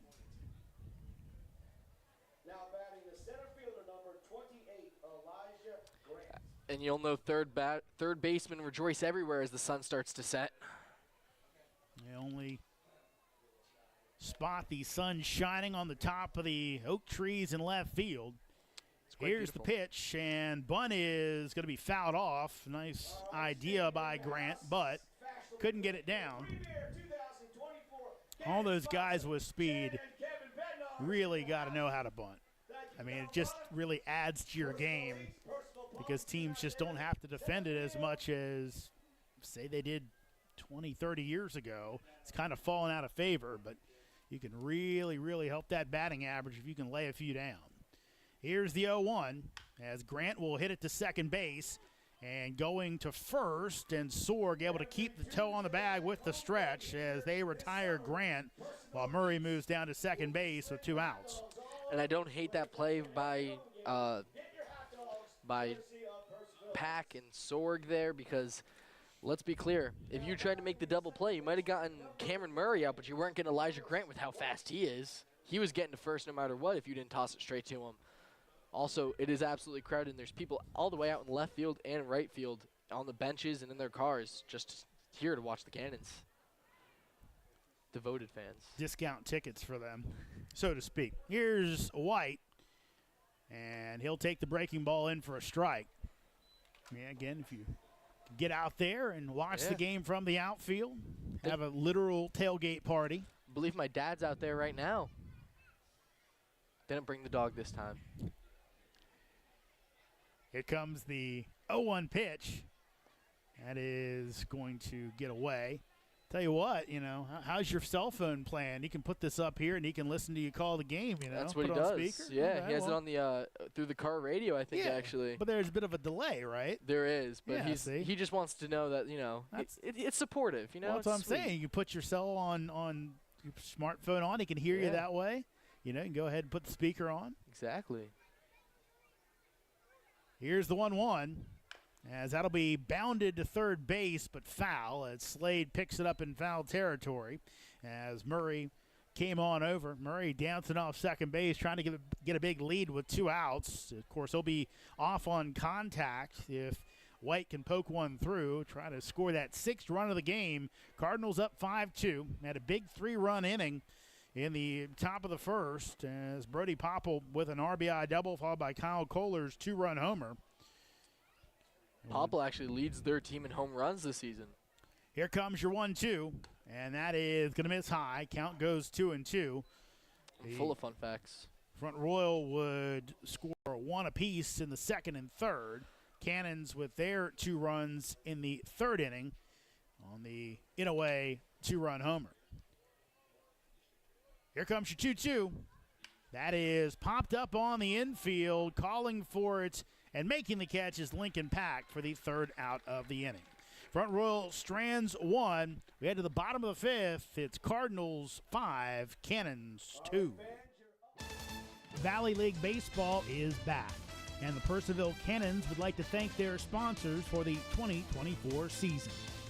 Cannons Baseball is brought to you by The Pub, with locations in both Purceville and Ashburn, and Catoctin Creek Distillery in the heart of downtown Purceville. Cannons Baseball is also brought to you by Carrington Homes, Fairfax Coin, Ridge Performance, Valley Drilling, Affinity Hair, Caseco, Lowers Risk Group, Lava Technologies, UPP, T-Mobile, Savage Pest Warfare, and Valley Energy. Thanks again to all the fine sponsors of Purcellville Cannons Baseball, and if you'd like to become a sponsor, find out more at purcellvillecannons.com. Loudoun County, get ready. Your Purcellville Cannons are hosting the annual Valley League All-Star Game at Firemans Field. This year's contest is a two-day event with the Home Run Derby on Saturday night, followed by the Valley League All-Star Game on Sunday. Also on the docket, a cornhole tournament, a high school home run derby, and the Valley League Hall of Fame induction. It's the Valley League All-Star Game June 29th and 30th at Firemans Field. 3, 4, and 5 for the Cannons here in the bottom of the fifth inning. Madliak, Slade, and Pack, all right-handed hitters. Nick Melton came on to strike out Shin Inouye on the lefty-on-lefty matchup to get Front Royal out of a bases-loaded jam back in the fourth inning. But he will be on now against the right-handed heart of the lineup for the Cannons, at least the next three batters. Madliak steps in, Bear, with a fly out and a strikeout so far today. Here's the pitch. That will catch the outside corner for a strike. Bear came in to this contest hitting .462, only in 3 games, of course. As he'll take a breaking ball. That will miss. So count goes to 1-1. Madliak, of course, had that great start against Front Royal. An 0 against Strasburg, as he will take one off the leg to open up the bottom of the fifth. But Madliak again had a 3-hit night against Newmarket last night in the 10-5 win. You know, if we have to take 3-0, 3-0 back and forth, I would take that if I was the Cannons. Would be nice. Yeah. Again, Madliak, big-time player for the Cannons 2 years ago, back this year. Here's Jake Slade, who will foul it off. And again, one headed in the general direction of Brett Fuller. Of course, last night had one that hit about scary, 2 feet away from him. I have to say, I love the love Jake Slade gets. You know, family and friends, as he is a local, all come out to support. Here's the pitch. That'll miss outside, so count goes to 1-1. He says he has about 6 supporters of his family every night. His mom has said she never misses a game throughout all of high school and watches every college game. Here's the 1-1 as Slade hits it out to left field, but not deep enough. Ruggieri headed back, and he'll make the catch for out number 1.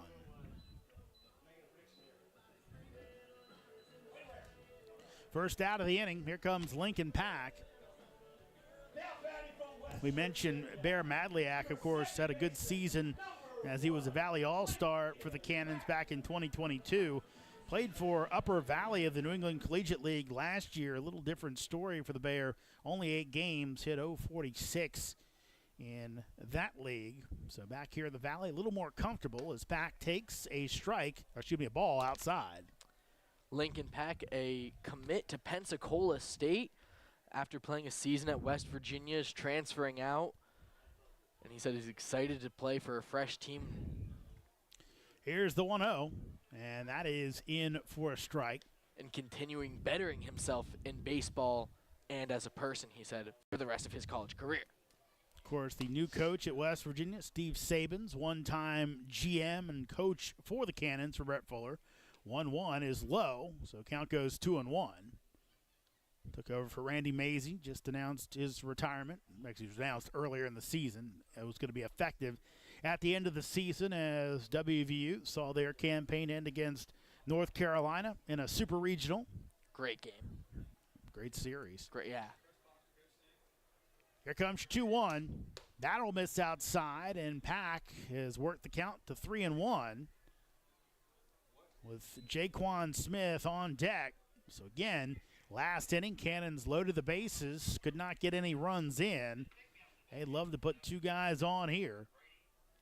Here's the pitch, and that'll be hit and past the third baseman and shortstop into left field for a base hit as Lincoln Pack, after that 0 for 5 night last night off the Schneid, has a single. Cannons have two men on with one out here in the bottom of the fifth inning as they trail 5-2. And Lincoln Pack really been struggling at home plate these past 3 to 4 nights, 3 to 4 games, really been struggling. Hopefully just that simple base hit is going to put him back in the right mindset and put him back to batting over 300 as we know he can. Here's Jaquan Smith as Jaquan hits it out to left center field, but tracked, and is it caught? It is caught. Tagging up his Madliak. He will be in safely. So Bear a heads-up play as Grant went to the ground to make the catch all the way over in left center field. And I can't tell if Ruggieri and Grant are having a bit of a discussion. Ruggieri saying that Grant took his ball away, the one that he had lined up, and had to make it a tough catch. So maybe It was a beautiful catch. Well, again, I think Ruggiero probably had an easier play at it, and maybe some youthful exuberance. They always say it's the center fielder's ball to get, but not when you have to Not make when a it's in highlight left field. catch to get it. If it's in left field, you leave it for the left fielder. But hopefully that means Elijah Grant might get a little tired. If David Sorg can put one deep into center field, we could see something nice. Sorg at the plate. And he will hit it up the middle. That's going to be in for a base hit. It'll bring in Madliak as Grants will get to it quickly, but heads-up play by Bear. Might have scored anyway, but made sure he was in position for it as Sorg goes back up the box and makes it a 5-3 game. Cardinals still have the lead, but Sorg, nice approach to get one more on the board for the Cannons. And Elijah Grant was never getting to that ball as it bounced way too early for him. But what did I say? He's going to aim for the center field because he saw Elijah Grant just had to sprint all the way into left field because of it. Here's Jacob McKenzie. Here's the pitch. McKenzie hits it out into right field, but playable for Popple, who makes the catch for the third out of the inning. But the Sorg RBI single draws the Cannons closer. We've played 5 here at Firemans. It's Front Royal 5, Cannons 3. Valley League Baseball is back, and the Purcellville Cannons would like to thank their sponsors for the 2024 season. Cannons Baseball is brought to you by The Pub, with locations in both Purceville and Ashburn, and Catoctin Creek Distillery in the heart of downtown Purceville. Cannons Baseball is also brought to you by Carrington Homes, Fairfax Coin, Ridge Performance, Valley Drilling, Affinity Hair, Caseco, Lowers Risk Group, Lava Technologies, UPP, T-Mobile, Savage Pest Warfare, and Valley Energy. Thanks again to all the fine sponsors of Purceville Cannons Baseball, and if you'd like to become a sponsor, find out more at PurcevilleCannons.com. Loudoun County, get ready. Your Purceville Cannons are hosting the annual Valley League All-Star Game at Fireman's Field. This year's contest is a 2-day event with the Home Run Derby on Saturday night, followed by the Valley League All-Star Game on Sunday. Also on the docket, a cornhole tournament, a high school home run derby, and the Valley League Hall of Fame induction. It's the Valley League All-Star Game, June 29th and 30th at Firemans Field. Top of the 6th inning, new pitcher on for the Cannons. It's the lefty Will Ricketts out of Frostburg State. Ricketts on the campaign has pitched to an 11.57 ERA in 3 appearances, 2 1/3 innings pitched, as he's allowed 2 hits, 3 runs, both earned, 3 walks for Ricketts on the campaign, no strikeouts. But Will does have a win. His last outing came against the River Bandits, as he earned the win with 1 inning of relief back on June the 9th. Allowed a run, 2 hits, but ended up getting the victory. So Ricketts will face the top of the lineup in Ruggieri, Popple, and King. So lefty on lefty matchup here as he delivers, and that will miss outside for ball 1. Ruggieri has come around to score twice tonight. 1-0. That's in for a strike. The D2 hurler does not throw a lot of gas, but does throw some junk and can be tough to hit. 1-1, shows bunt, pulls back. That'll miss outside for ball 2. With Will, it's all about control. He knows exactly where he wants to place it, and his ball always finds a way to hit the corners. 2-1, swung on and missed for a strike. Remember, Cannons in action tomorrow at Winchester, at least scheduled. It's 5 o'clock start. We'll see with the heat issues possibly coming up. Then the Cannons are scheduled to host Winchester on Saturday. Here's the 2-2. That is off the corner, and count goes full at 3-2. Of course, like I said, it's a little bit of scuttlebutt that may be too hot to play on Saturday. Of course, Cannons are supposed to complete their suspended game before playing that one. Payoff pitch, that is fouled away.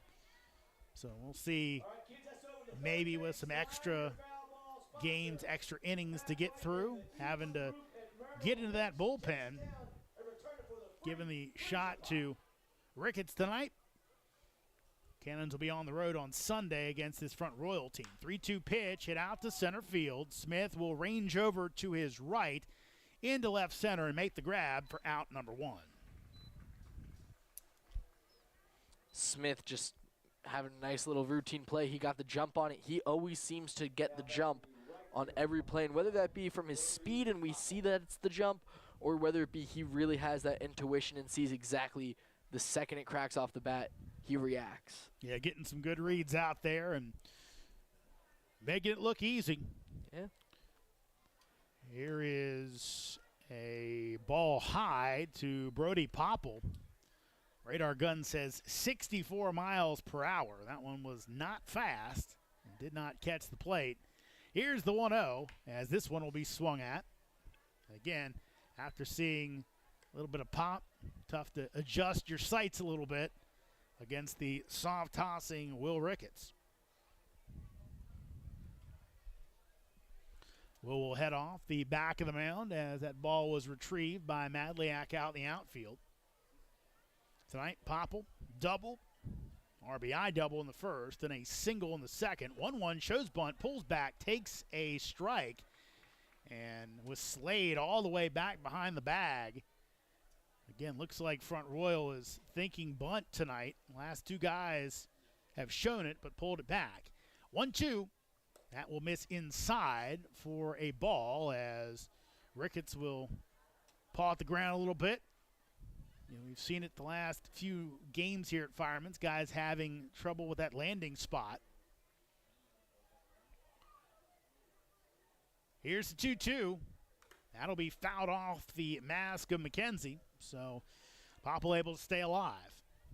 I didn't even think McKenzie flinched there. I don't think he moved. Well, that ball's coming off pretty quick. Sometimes too quick to even flinch. But those catchers, they all hang in. Toughest guys on the baseball field. 2-2. That'll be hits and passed in a way out in the left field for a base hit. So Popple able to hold up and bang it through the 5.5 hole as the Cardinals have a man on here in the top of the 6th inning as they lead 5-3. Elsewhere in the Valley tonight as Jimmy King comes to the plate. Woodstock already a winner. They beat Winchester 8-5. Remember, all Winchester games at 5 o'clock Eastern this year because of the light issues at Bridgeforth Field. Bunt put down as Ricketts comes over, throws, high throw, and out at first base. Front Royal bench can't believe it. And I kind of tend to agree with him. It looked like to me that King beat it out, but Matt Van Paris thought differently, and the Cannons get the out as Popple advances to second base. I think Will threw that faster than he's thrown a pitch tonight. I think you're right. That had absolute heat on it. He almost sidearm whipped it to get a little extra speed. Here's Kohler. Kohler had that 2-run homer in the first. Here's the pitch, and that is low for a ball. Now, of course, one of the things about Will that makes him an effective pitcher is that ball moves for him. And probably when he throws it hard, it probably doesn't move as much. So that was right on target to Sorg over at first. 1-0. That's low for ball 2. And for any fans, long-term fans, know Will Ricketts well as he was here in 2023 and this season. He's a returning member, and he is just a fan favorite. One of the sweetest guys I've ever met. Here comes the 2-0.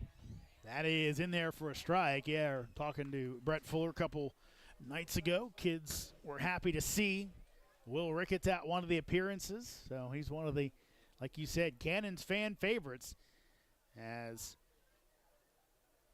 shaking off a bit, he and McKenzie trying to get on the same page. They do.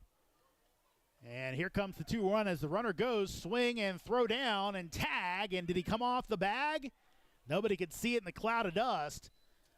It looked like that Popple might have overslid the base, but there was no chance that going to get a clean angle as Peltola behind the bag as he's the umpire with the 3-man crew in the middle in that situation. So runner at third base. Here's the 2-2, and that'll be ripped down the line, but foul. So Kohler trying to give the Cardinals back that 3-run lead.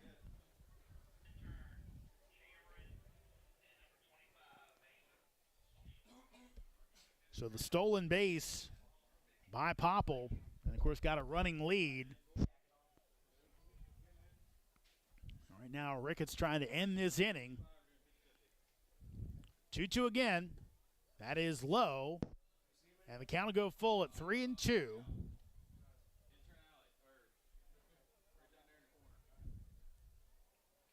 Popple will be off on contact.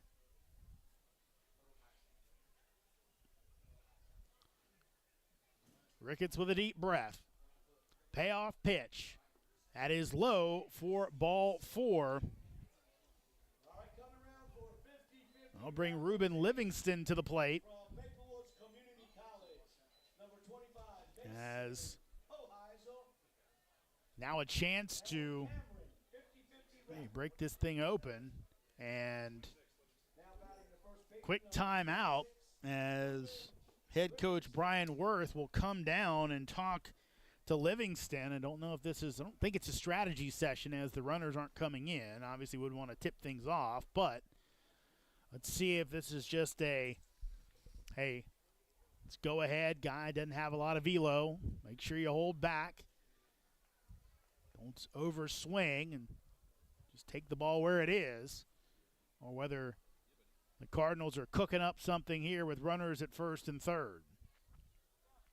Here's the pitch. And Livingston to shortstop, in a way, over to second the short way for the third out of the inning. So the Royals leave 2 as Will Ricketts gets the job done. We head to the bottom of the 6th. It's Front Royal 5, Purceville 3. Valley League Baseball is back, and the Purcellville Cannons would like to thank their sponsors for the 2024 season. Cannons Baseball is brought to you by The Pub, with locations in both Purcellville and Ashburn. and Catoctin Creek Distillery in the heart of downtown Purcellville. Cannons baseball is also brought to you by Carrington Homes, Fairfax Coin, Ridge Performance, Valley Drilling, Affinity Hair, Caseco, Lowers Risk Group, Lava Technologies, UPP, T-Mobile, Savage Pest Warfare, and Valley Energy.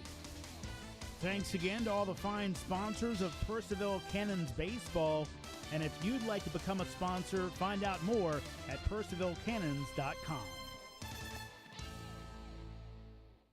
Loudoun County, get ready. Your Purceville Cannons are hosting the annual Valley League All-Star Game at Firemans Field.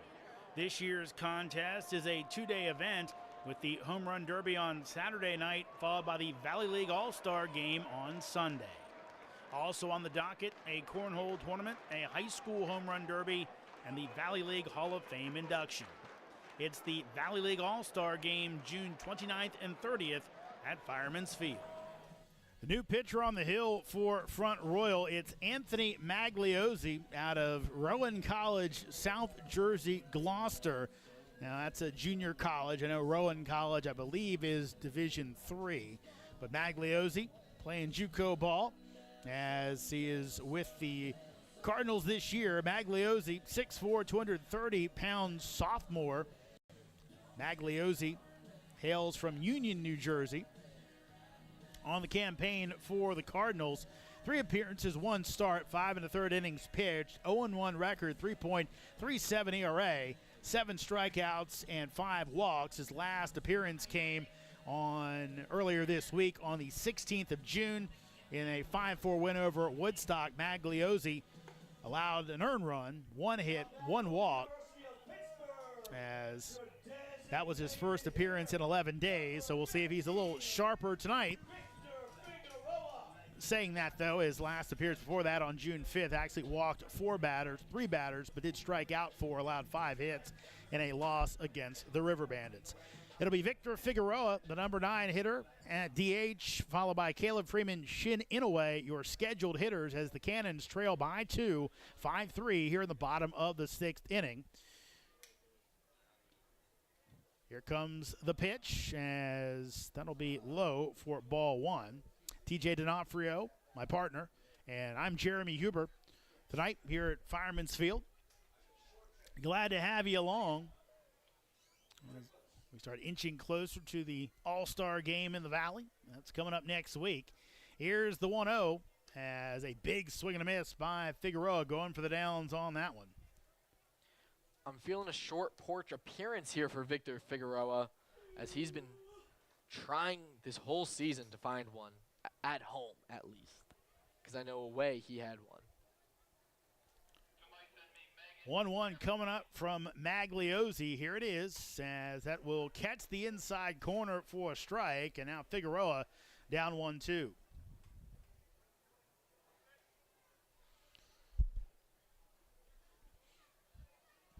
Long look in by Magliozzi, and the big righty will deliver. And Figueroa will swing and miss for strike 3. First out of the inning, and that will bring up the top of the order in Caleb Freeman. Now, a little bit of behind the scenes. A couple innings ago, we smelled some burning. Didn't know what it was. Do we ever figure that out? I think it was the hot dogs downstairs is what they said. Okay. As long as it's not the building. That will be first man through the window, as that is low for a ball.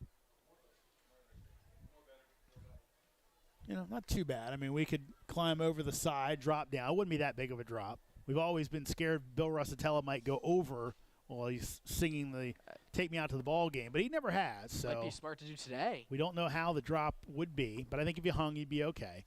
Here's the pitch as Freeman takes for a strike. Bill, our intrepid PA announcer. Of course, Caleb Freeman, a switch hitter, batting from the left side here.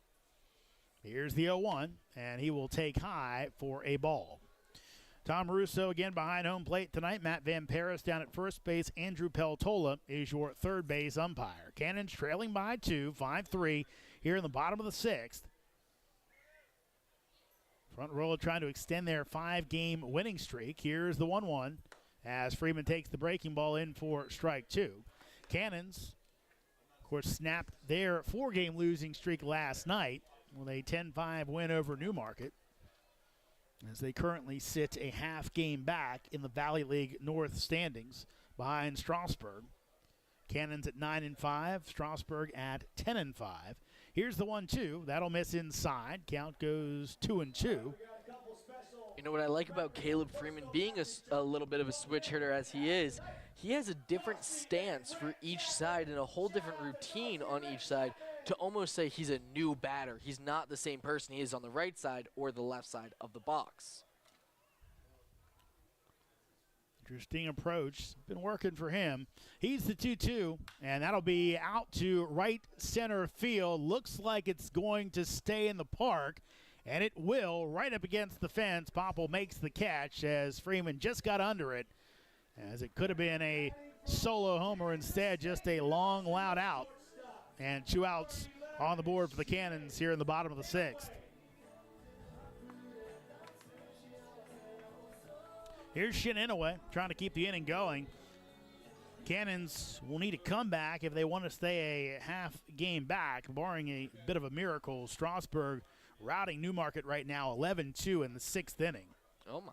Here's the pitch as fouled straight back by Inoue. Shin a walk, a 2-run homer, but a big strikeout to end the 4th inning. Cannons had the bases loaded, and Inoue, fooled by a Nick Melton curveball, chase one outside the zone, which you normally don't see from Shin Inoue. If he does, he's looking to foul it off, but could not make contact, and a big out for Melton to keep the Cardinals on top. Here's the 0-1, and Shin swings over top of that one for strike 2. Season series so far to the Cannons' favor. 2 blowout wins, but the last game went to the Cardinals. Here's your 0-2 as Inoue fouls it away to stay alive.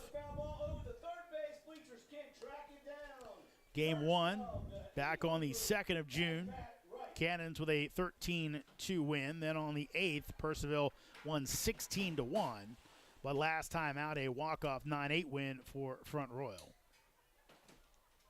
Again, the 0-2 pitch. And Inoue will bounce it back to Magliozzi. Takes his time, lobs it over, and Shin made it close, but he is out at first base. Cannons go 3 up, 3 down. We played 6. It's still Front Royal 5, Cannons 3 here at Fireman's Field. Valley League Baseball is back, and the Purcellville Cannons would like to thank their sponsors for the 2024 season. Cannons Baseball is brought to you by The Pub, with locations in both Purceville and Ashburn, and Catoctin Creek Distillery in the heart of downtown Purceville. Cannons Baseball is also brought to you by Carrington Homes, Fairfax Coin, Ridge Performance, Valley Drilling, Affinity Hair, Caseco, Lowers Risk Group, Lava Technologies, UPP, T-Mobile, Savage Pest Warfare, and Valley Energy. Thanks again to all the fine sponsors of Purceville Cannons Baseball, and if you'd like to become a sponsor, find out more at purcevillecannons.com. Loudoun County, get ready. Your Purceville Cannons are hosting the annual Valley League All-Star Game at Fireman's Field. This year's contest is a 2-day event with the Home Run Derby on Saturday night, followed by the Valley League All-Star Game on Sunday. Also on the docket, a cornhole tournament, a high school Home Run Derby, and the Valley League Hall of Fame induction. It's the Valley League All-Star Game June 29th and 30th at Fireman's Field. Front Royal up on the Cannons, 5-3, top of the 7th inning. New pitcher on for the Cannons. To tell you about him and to bring you the next 2 innings of play-by-play, here's my partner, TJ D'Onofrio. Thank you so much, Jeremy. David Eck is stepping up, taking the mound today out of Florida International University, home of the most beloved Cannon there is, Ryan Guida. So far on the campaign for the Cannons, David Eckes with 6.2 innings pitched with a 2.7 ERA, allowed 4 hits, 2 batters walked, 8 shutouts. And the 2 runs he's allowed both earned. His slated batters for this inning will be Nick Mullen, Cameron Murray, and Elijah Grant. Let's see what David can do. Now batting the third baseman, number 18, Nick Mullen.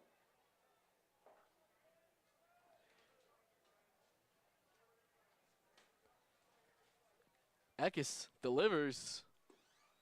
Low inside, ball 1. At FIU, Eckes had 32.1 innings played with 18 appearances, 5 starts as he delivers his second pitch inside corner for a strike.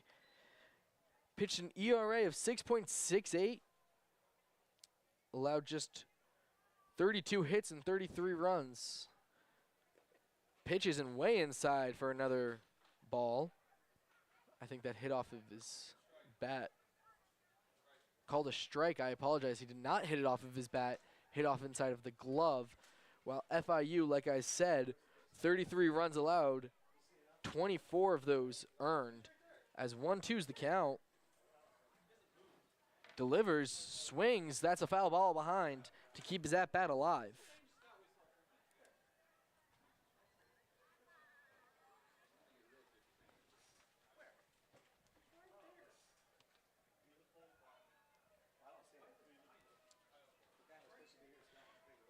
Eckes delivers, swung, it's into deep center field. Jaquan Smith can't get under it, bounces over as Nick Mullen gets a single. Jaquan Smith just came up, was a little too deep to start, as it is a deep center left field, as the center fielder has to be aware of that. But a phenomenal bat there for Nick Mullen. Not much of a hitter himself. Bats a little around 250 this season as Eckes delivers way outside, shows bunt, pulled back, ball 1.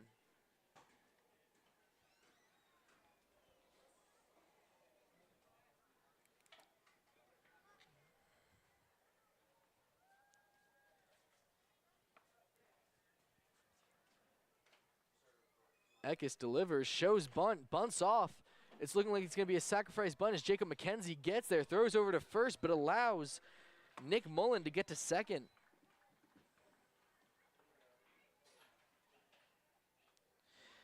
David Eckes standing at 6 foot, 190 pounds. Born from Brandon, Florida, bats righty but throws lefty. Number 28, Elijah Grant. As Jacob McKenzie wants to have a quick word. A reminder, fans in the courtyard, last call. Again, with the speed of Grant, looks like the Cannons may be discussing exactly what everyone's responsibilities are here with that runner at second base. Absolutely, as Elijah Grant is, by the eye test, the fastest player on the Cardinals, as Eckes takes a moment, delivers, shows bunt, pulls back, tries picking off Murray at second, but the ball slips out. He is safe at second. Mullen, not Murray. Cameron Murray did a sacrifice bunt. In a way, couldn't squeeze it and might have helped. I don't know if that ball ricocheted off of Mullen or not, but kept it close where he couldn't advance when it got away. Oh, 1 count here for David.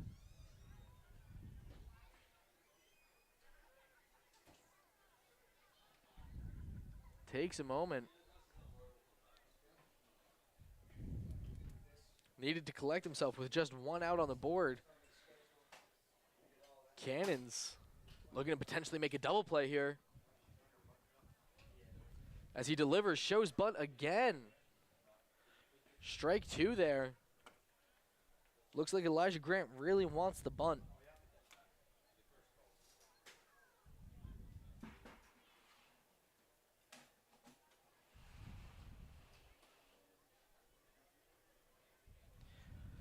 Eckes, 0-2 count, way ahead, delivers. Murray check swing, hits it, looks like it'll be a foul ball into the stands of the away side. Bounces next to those exact same girls it did earlier in the top left corner.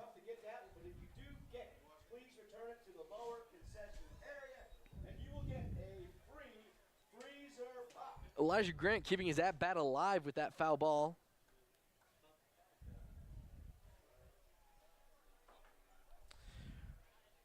Oh-2 count, let's do it again as David Eckes checks the second base, delivers, swings, another foul ball.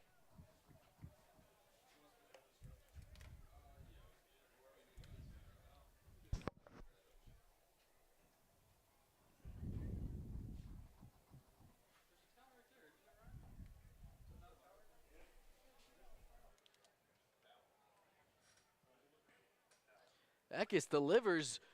Grant swings, bounces over to second base. Lincoln Pack with an easy throw over to David Sorg, getting him out at first, but allowing Nick Mullen to run to third.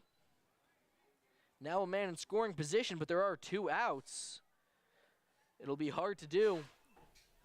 Needs a base hit here from Thomas White, who in the second got picked off at first and walked into third. And I missed what he did in the 5th. Popped out in the 5th at second base. Thank you. As Eckes delivers straight down Broadway, 91 miles an hour. That's strike 1. At least I think that's what he did. Huh? Yeah, I'll trust you on it. You were doing the play-by-play. I'm sure you were paying closer attention than I.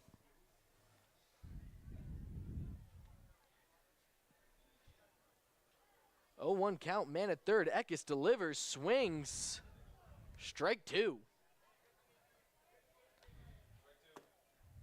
If Eckes can get out of this without letting up a run, it could be huge for the Cannons, as the pitching today has been a little bit rough, with Ricketts being the only one that didn't allow a run so far tonight.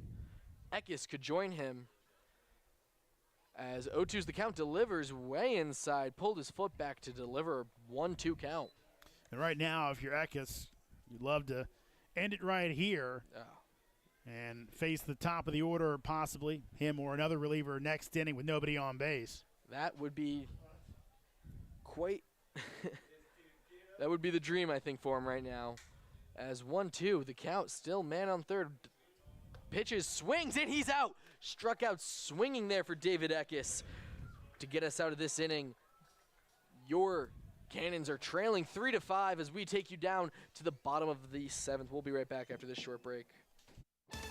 Valley League Baseball is back, and the Purcellville Cannons would like to thank their sponsors for the 2024 season. Cannons Baseball is brought to you by The Pub, with locations in both Purcellville and Ashburn, and Catoctin Creek Distillery in the heart of downtown Purcellville. Cannons Baseball is also brought to you by Carrington Homes, Fairfax Coin, Ridge Performance, Valley Drilling, Affinity Hair, Caseco, Lowers Risk Group, Lava Technologies, UPP, T-Mobile, Savage Pest Warfare, and Valley Energy. Thanks again to all the fine sponsors of Purcellville Cannons Baseball, and if you'd like to become a sponsor, find out more at purcellvillecannons.com. Loudoun County, get ready. Your Purcellville Cannons are hosting the annual Valley League All-Star Game at Firemans Field. This year's contest is a 2-day event with the Home Run Derby on Saturday night, followed by the Valley League All-Star Game on Sunday. Also on the docket, a cornhole tournament, a high school home run derby, and the Valley League Hall of Fame induction. It's the Valley League All-Star Game June 29th and 30th at Firemans Field. Welcome back to Fireman's Field, home of your Purceville Cannons, currently trailing the Cardinals 5-3 as we take you to the bottom of the 7th. Same pitcher out there, Anthony Maglizzoni, as he's slated to face Bear Madliak, Jake Slade, and the Lincoln Pack. Yeah, Magliozzi had a pretty good first inning out there, 1-2-3. Hopefully Magliozzi can do it again. That's one way to say a pretty good inning, as he winds up, delivers. Bear with a checked swing, goes over to first base to see. They're saying he's safe. So ball one.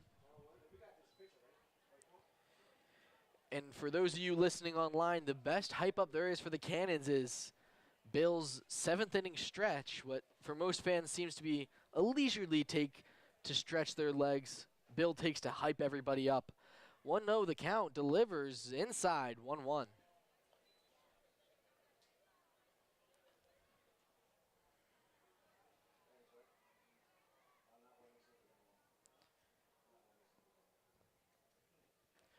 One's the count here. Maglione delivers. Bear gets a piece of it deep into right field. Bounces off the ground.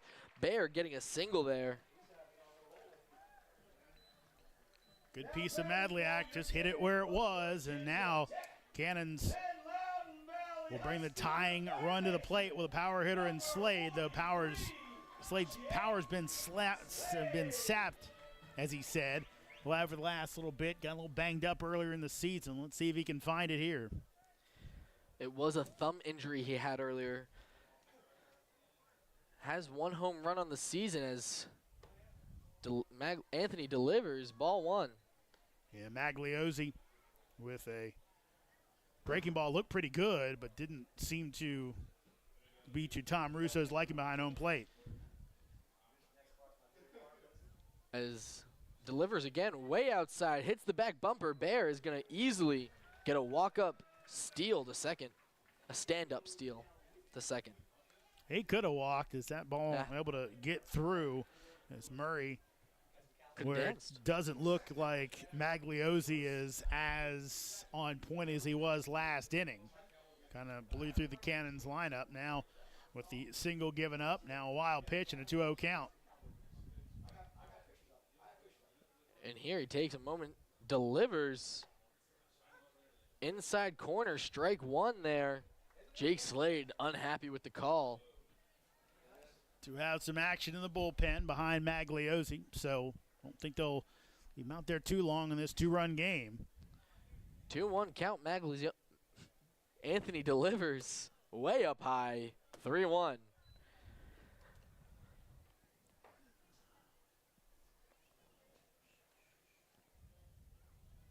Maglizzoni so far saw 3 batters in the last inning, got them out right away, one of them being hit back to him. He catches it and throws it over to first as he delivers again. Jake Slade swings, tipped off the bat, foul ball behind.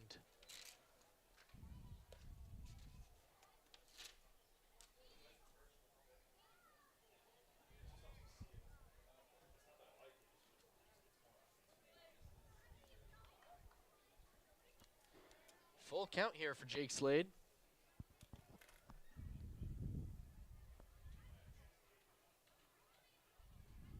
Delivers low, walks. Jake Slade gets a free pass to first. Looks like Bear would have been at second no matter what. Let's see if Brian Worth kind of hanging around, maybe going back to look at the lineup card to see if he wants to go to his bullpen here, and it looks like he's the head coach will.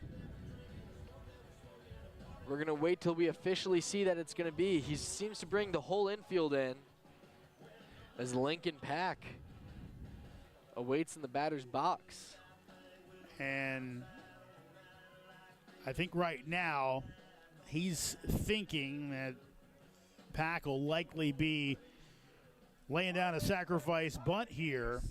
Again, Cannons probably, like I said, I saw him go from where his normal spot is right there in the entrance to the dugout back, probably looking at that lineup card to kind of figure out, okay, what does Brett Fuller have on his bench? Will he go bunt here, let Jaquan Smith, some others maybe take a shot at it? Obviously, we know Cannon's pretty deep at catcher. You can see a pinch hitter for McKenzie if the situation calls for it. So all that being discussed there, but right now looks like Magliozzi's going to stay out and will pitch to Lincoln Pack.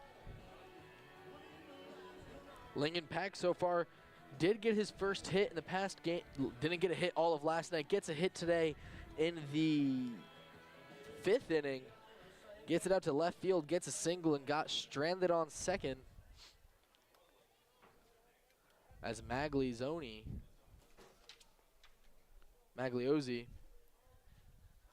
now timeout called. Don't exactly know what this is for. Brings the ump in to talk to each other. They don't bring any players in. Yeah, this is an interesting conference here. It looked like Brian Worth said something to Tom Russo behind home plate. Now Brett Fuller's going to walk out, try and get a little bit of, and whatever, and now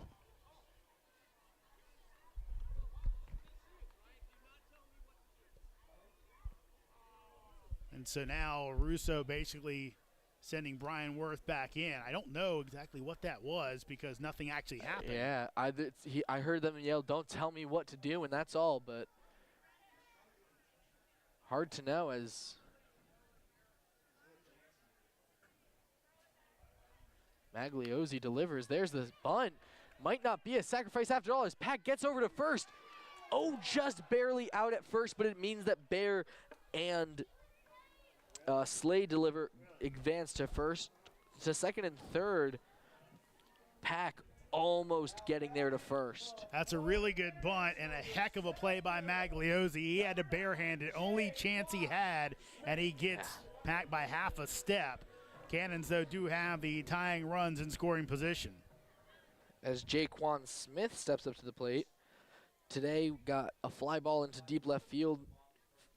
Out, got the pitch, hit it back to the pitcher, got him out at first, and a deep fly ball into the center field gets him out. Let's see if he can change that up here as Magliozzi throws and delivers ball. Like Magliozzi there was not going to put anything close. He was trying to get him to maybe pop it up. Not something that Jaycon could drive and bring in 1 or possibly 2 runs.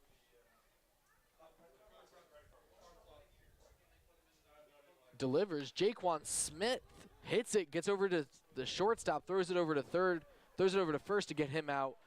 Means that we bring Bear Madliak home. Jake Slade at third and Jaquan out at first, but it does mean he gets an RBI there. And a nice little play there by Jimmy King. Throws it over, makes the decision to not go over to Jake Slade at third, instead goes for the out as David Sorg steps up to the plate. Hit by pitch and a nice drive out into left field earlier in the 5th inning. Sorg takes strike 1. Sorg went back up the box to drive in that run back in the 5th inning. He'd love to do it here, but I got a feeling that Magliozzi's not going to be down the middle to let him do it. I have a feeling not, as Magliozzi delivers. Sorg swings and misses. 0-2 count. Yeah, nice pitch on the inside corner, then that breaking ball there. Let's see if Sorg can be tough for 2 here. Down in the count, 0-2. Sorg. Magliozzi takes a deep breath, delivers. Sorg swings. It's going to be a foul ball over to right field. Passing. I can't see what coach is at first. Is that Michaels? I think that's Michaels at first.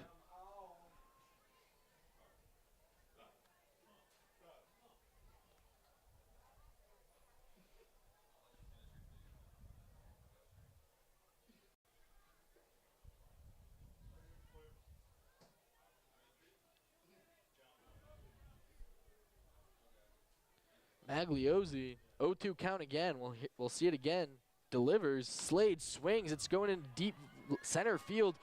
It's chased out, and it is going to be a fly ball caught by Elijah Grant, and there is his speed, what he's been doing all game.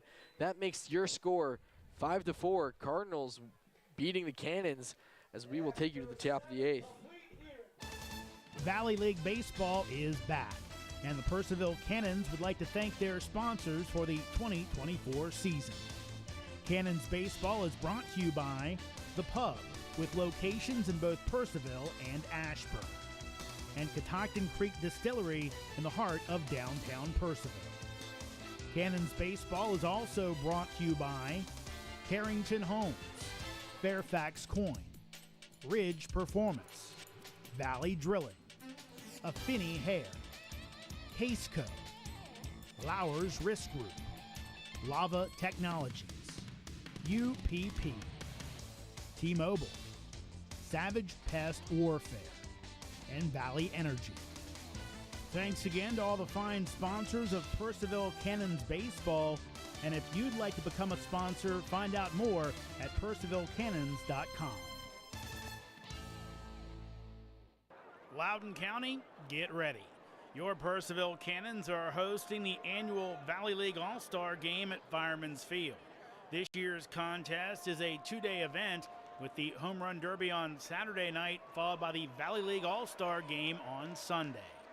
Also on the docket, a cornhole tournament, a high school home run derby, and the Valley League Hall of Fame induction. It's the Valley League All-Star Game June 29th and 30th at Firemans Field. Welcome back to Fireman's Field, home of your Purcellville Cannons, currently trailing 5-4 against the Front Royal Cardinals. It is really trippy that there's two. See, I completely thought you would call them Winchester something. That's the one I mess up, the Winchester Royals and the Front Royal Cardinals. But you've, like, thrown a whole new mix into this. I'm on a whole different wavelength, apparently, as David.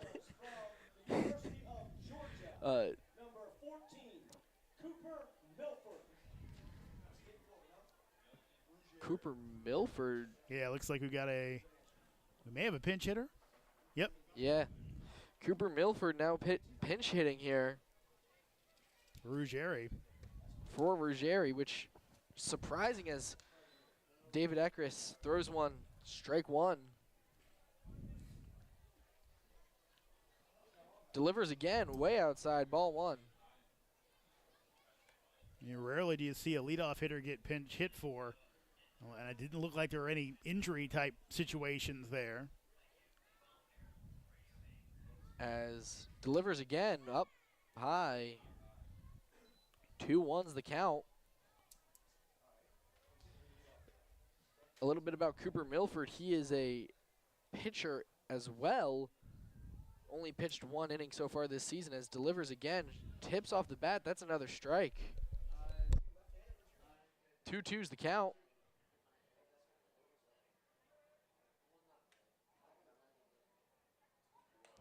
Delivers, full count.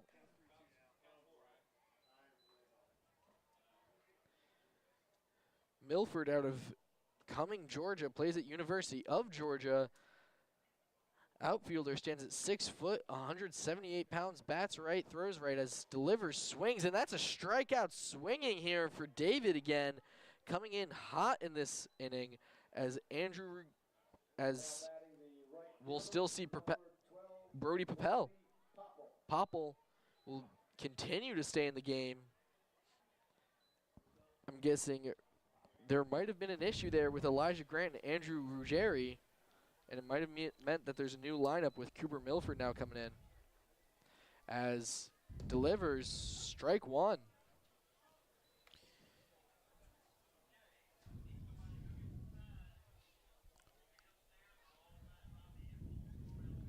Eckes delivers right in that top corner. 0-2's the count.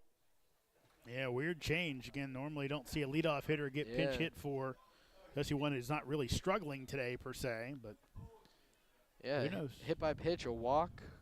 He's getting on base as delivers again, and there's a strikeout. 1, 2, 3 pitches, 1, 2, 3 strikes.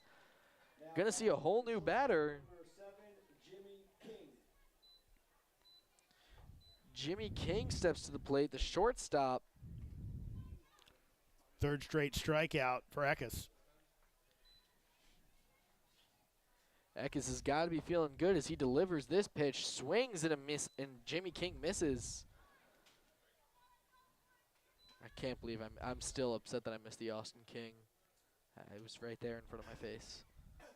Can't believe it as it's the 0-1 count. 2 outs here. Eckes delivers. Low and outside. 1-1 count.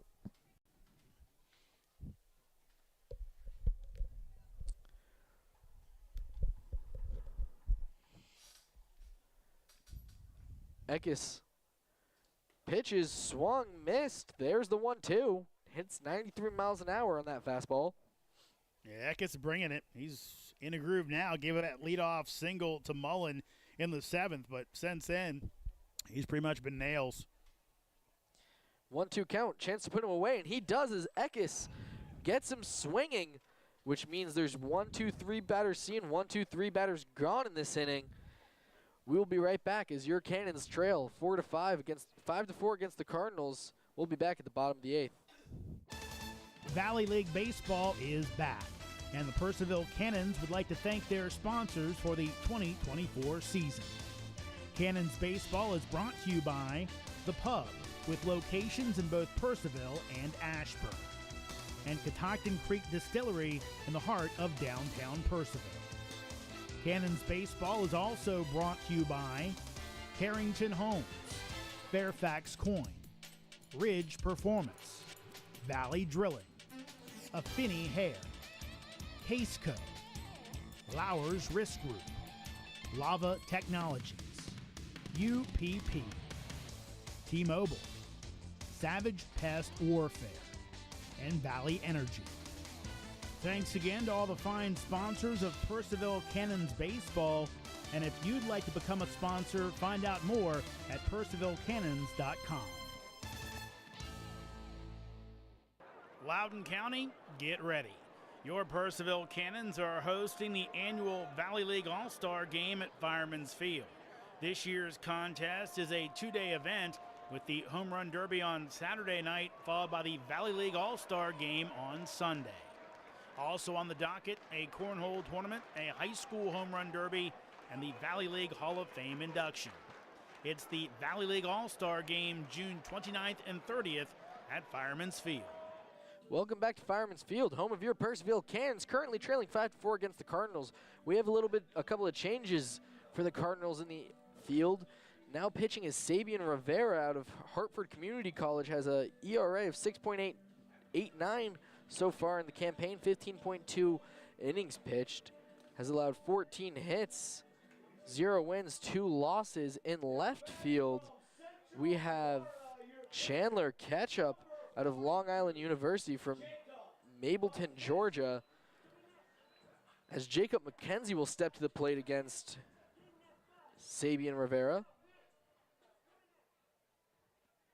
Sabian Rivera stands at 6 foot, 190 pounds. Delivers, strike 1.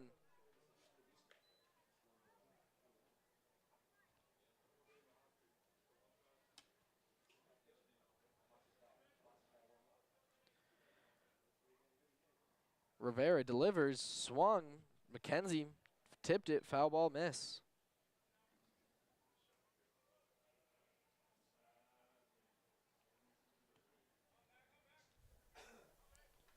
Oh-2 is the count. Rivera quickly up.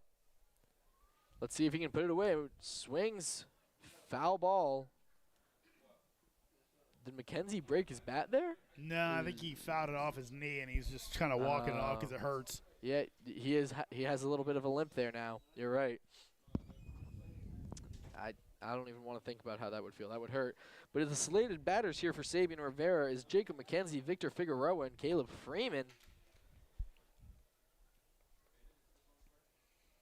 McKenzie so far unproductive today with a walk in the second, strikeout swinging, and a fly ball into deep right field. 0-2 is the count, delivers. McKenzie swings, misses, strikeout swinging yet again.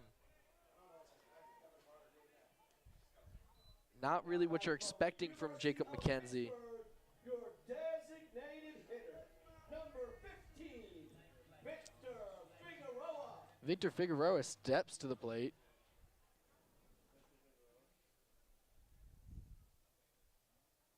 delivers way outside and low. There's a ball. Until Rivera working that outside corner, not letting Figueroa try to yank one down the line to tie the game up. As he delivers, same spot, same outcome. Ball 2.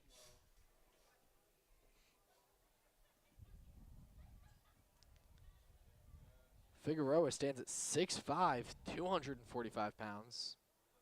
Faster than he looks, though, as delivers foul ball back. Figueroa got a good piece of it. 2-1's the count.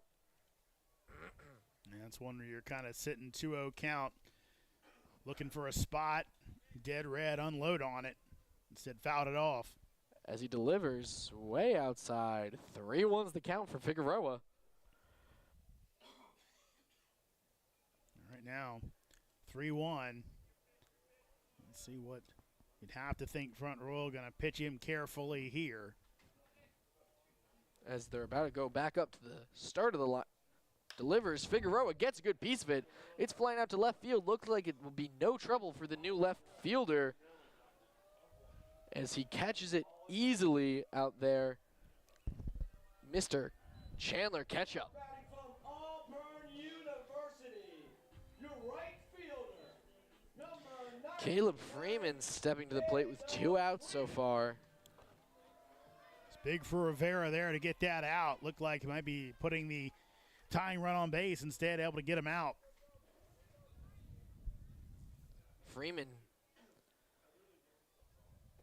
takes a ball first. Nice thing about Freeman being a switch hitter that he is it doesn't matter which side he's on, he can find that short porch. 1-0 is the count. Delivers. Freeman checks his swing. There's a strike.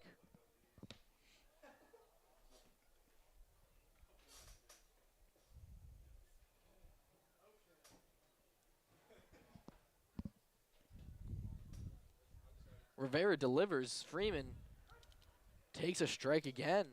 1-2's the count now.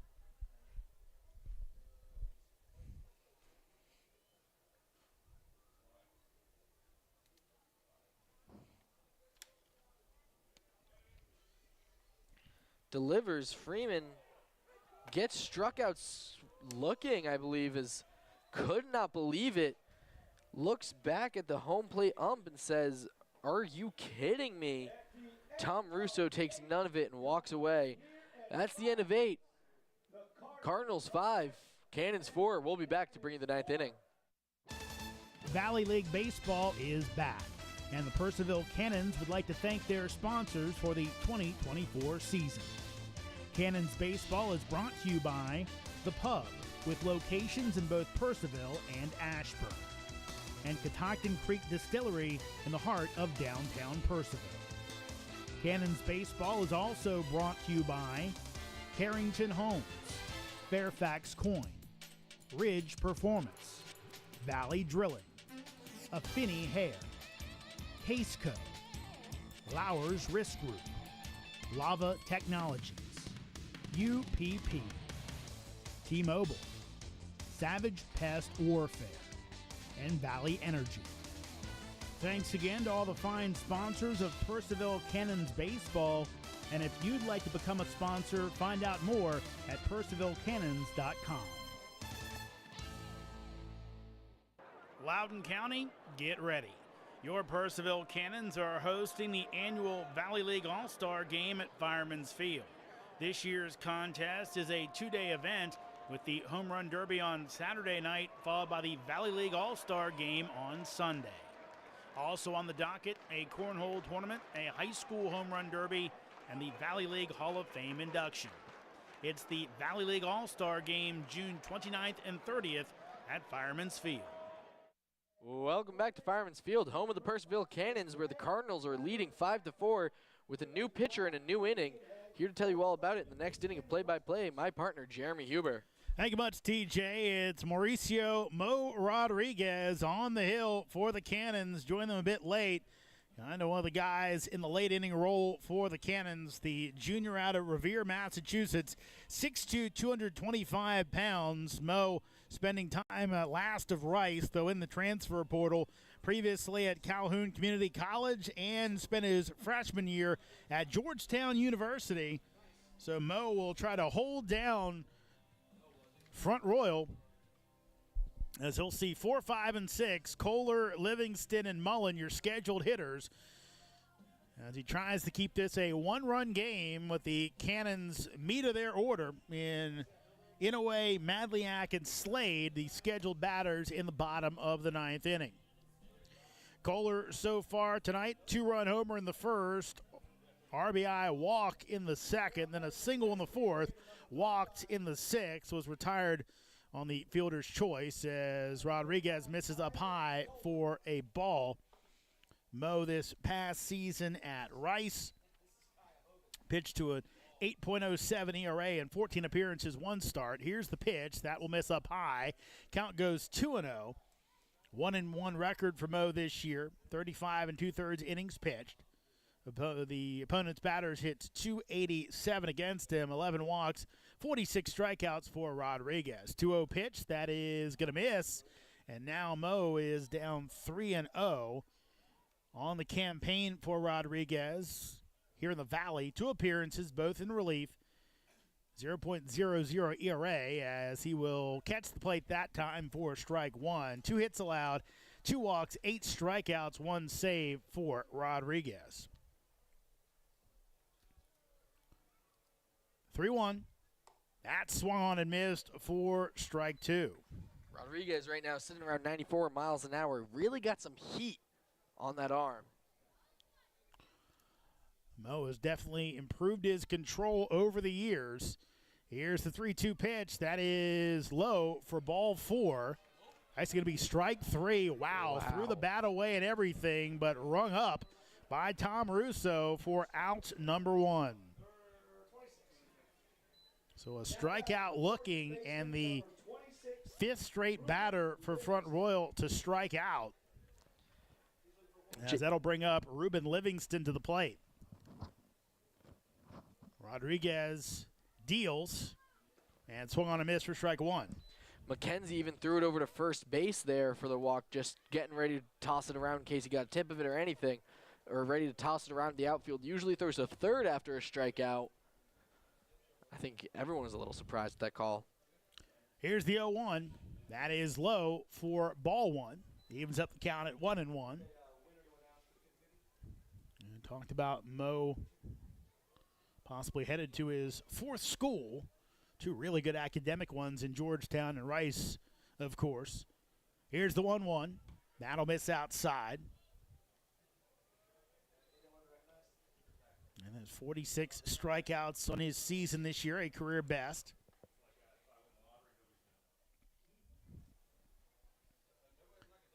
Here's the 2-1.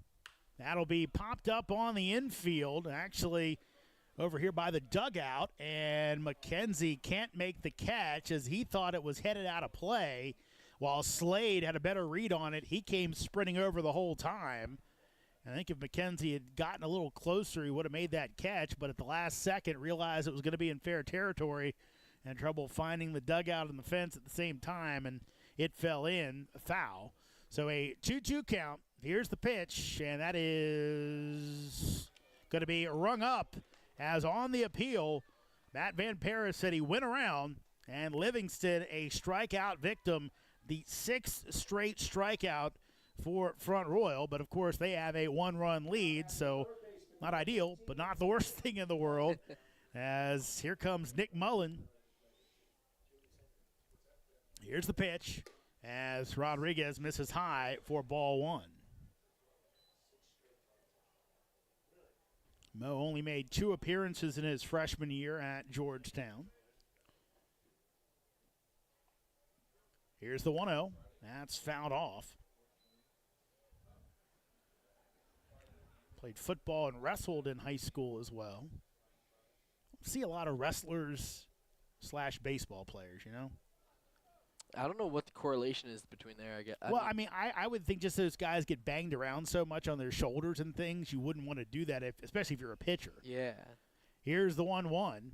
That is fouled away. I mean, it's wrestling. I do wrestling too. It's one of those sports where you just forget how much those guys get banged up, but they're constantly, you're getting your joints ripped and things. It's like if you're a pitcher trying to protect that shoulder, when you're a pitcher, that's all you want to do. And then as a wrestler, you kind of have to leave it open sometimes. Here's the 1-2 pitch. That is high for ball 2. Crowd wanted it, but definitely up in the strike zone. Cameron Murray's on deck. Nick Mullen. Must be that baseball players crave some kind of physical sport. I guess. Here's the 2-2. That'll be broken bat down to third base, fielded by Slade. Throws over in time to retire Mullen as Front Royal goes 1-2-3. Top of the ninth. We head to the bottom of the frame. Cannons need 1 to tie it, 2 to walk it off. We'll see if they can do it. Front Royal up 5-4 as we head to the bottom of the ninth inning. Valley League Baseball is back, and the Purceville Cannons would like to thank their sponsors for the 2024 season. Cannons Baseball is brought to you by The Pub, with locations in both Purceville and Ashburn, and Catoctin Creek Distillery in the heart of downtown Purceville. Cannons Baseball is also brought to you by Carrington Homes, Fairfax Coin, Ridge Performance, Valley Drilling, Affinity Hair, Caseco, Lowers Risk Group, Lava Technologies, UPP, T-Mobile, Savage Pest Warfare, and Valley Energy. Thanks again to all the fine sponsors of Purceville Cannons Baseball, and if you'd like to become a sponsor, find out more at purcevillecannons.com. Loudoun County, get ready. Your Purceville Cannons are hosting the annual Valley League All-Star Game at Firemans Field. This year's contest is a 2-day event with the Home Run Derby on Saturday night, followed by the Valley League All-Star Game on Sunday. Also on the docket, a cornhole tournament, a high school home run derby, and the Valley League Hall of Fame induction. It's the Valley League All-Star Game June 29th and 30th at Firemans Field. 5-4, Royals up on the Cannons as we head to the bottom of the ninth. 2, 3, and 4 for Purceville. It's Inouye, Madliak, and Slade. Purceville already with 2 walk-off wins on the season. They walked off the Winchester Royals as Inouye swings and misses at some high heat for strike 1 on the hit by Lincoln Pack. Then it was a walk-off homer against Newmarket by Jake Slade, as that will miss up high for ball 2. I believe there was Ball one in the exhibition game as well, right? Jake Slade hit a walk-off there, or no, it wasn't a walk-off. That was just a grand slam. I apologize. That's right. I remember it was a big moment. I didn't remember what it was. Here comes the 1-1 as Rivera fouled off by Inouye. So Rivera, TJ gave you his numbers, comes in with a 6.89 ERA, 0-2 record, 10 strikeouts, 8 walks. Here's the pitch as Inouye hits it out to right center field. Could be trouble. Popple will make the catch in front of the scoreboard as, again, just like Caleb Freeman a few innings ago, Shin just got underneath of it, almost tied this one up with one swing of the bat. First out for the Cannons.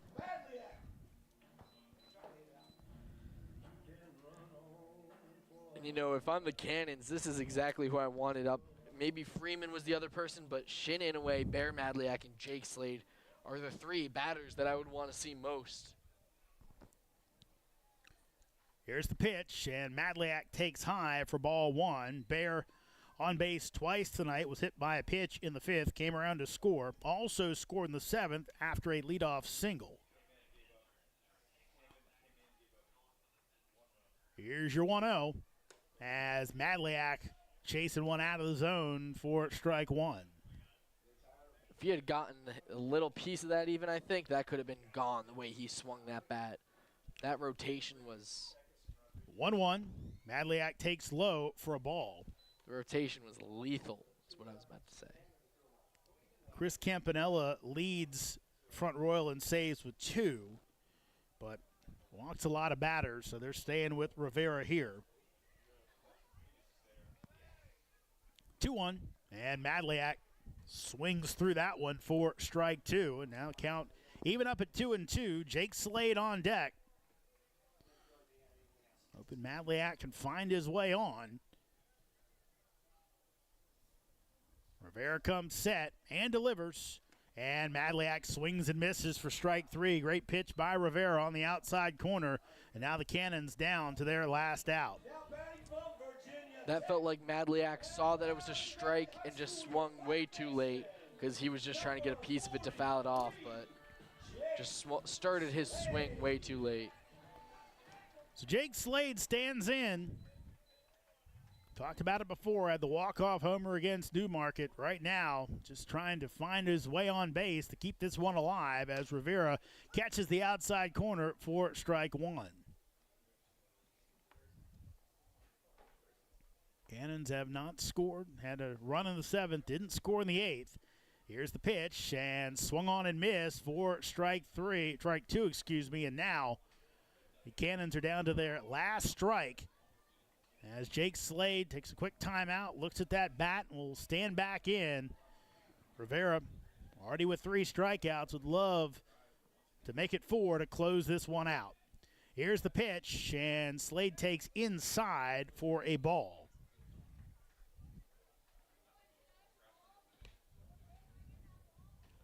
Winning pitcher in this one should be Nick Melton. Came on for Peyton Barton in the 4th. Got the final outs of that 4th inning.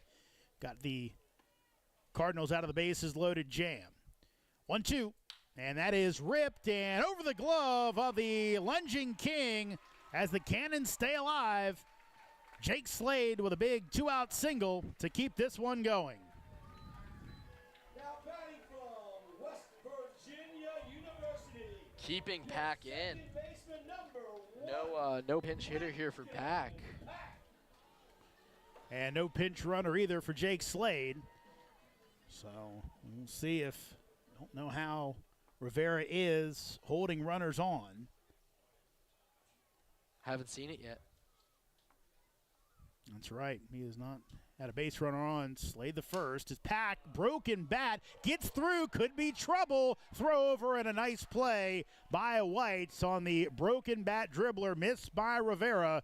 White saves the day and ends this game as the Cannons will fall 5-4. Totals in this one, Front Royal 5 runs, 8 hits, no errors. Cannons 4 runs, 6 hits, 1 error. Of course, the big first inning ends up really being the difference in this one. 3 runs in the first for Front Royal as Kohler with the 2-run homer, the big hit of that inning. As Front Royal, they continue their winning streak as the Cardinals have now won 6 games in a row. Cannons drop one after winning one last night. They will fall down the standings with Strasburg as the Express wrapped up a 12-2 win over Newmarket. So the Cannons will fall down the standings, and Front Royal will continue to inch their way up after a tough start. Of course, tomorrow, Cannons scheduled to play a 5 o'clock matchup at Winchester. We'll see with the heat how it all goes. And again, they will be back home against Winchester, weather permitting, and we mean not the rain, the heat, as the Royals are supposed to come back, possibly finish off that suspended game, and then play a game afterwards. Make sure you stay tuned to all the Cannon social media feeds to get the latest on what the plans are for the weekend. So for TJ D'Onofrio, I'm Jeremy Huber saying so long from Fireman's Field. Your final, again, the Cardinals beat the Cannons 5-4. Good night, everybody.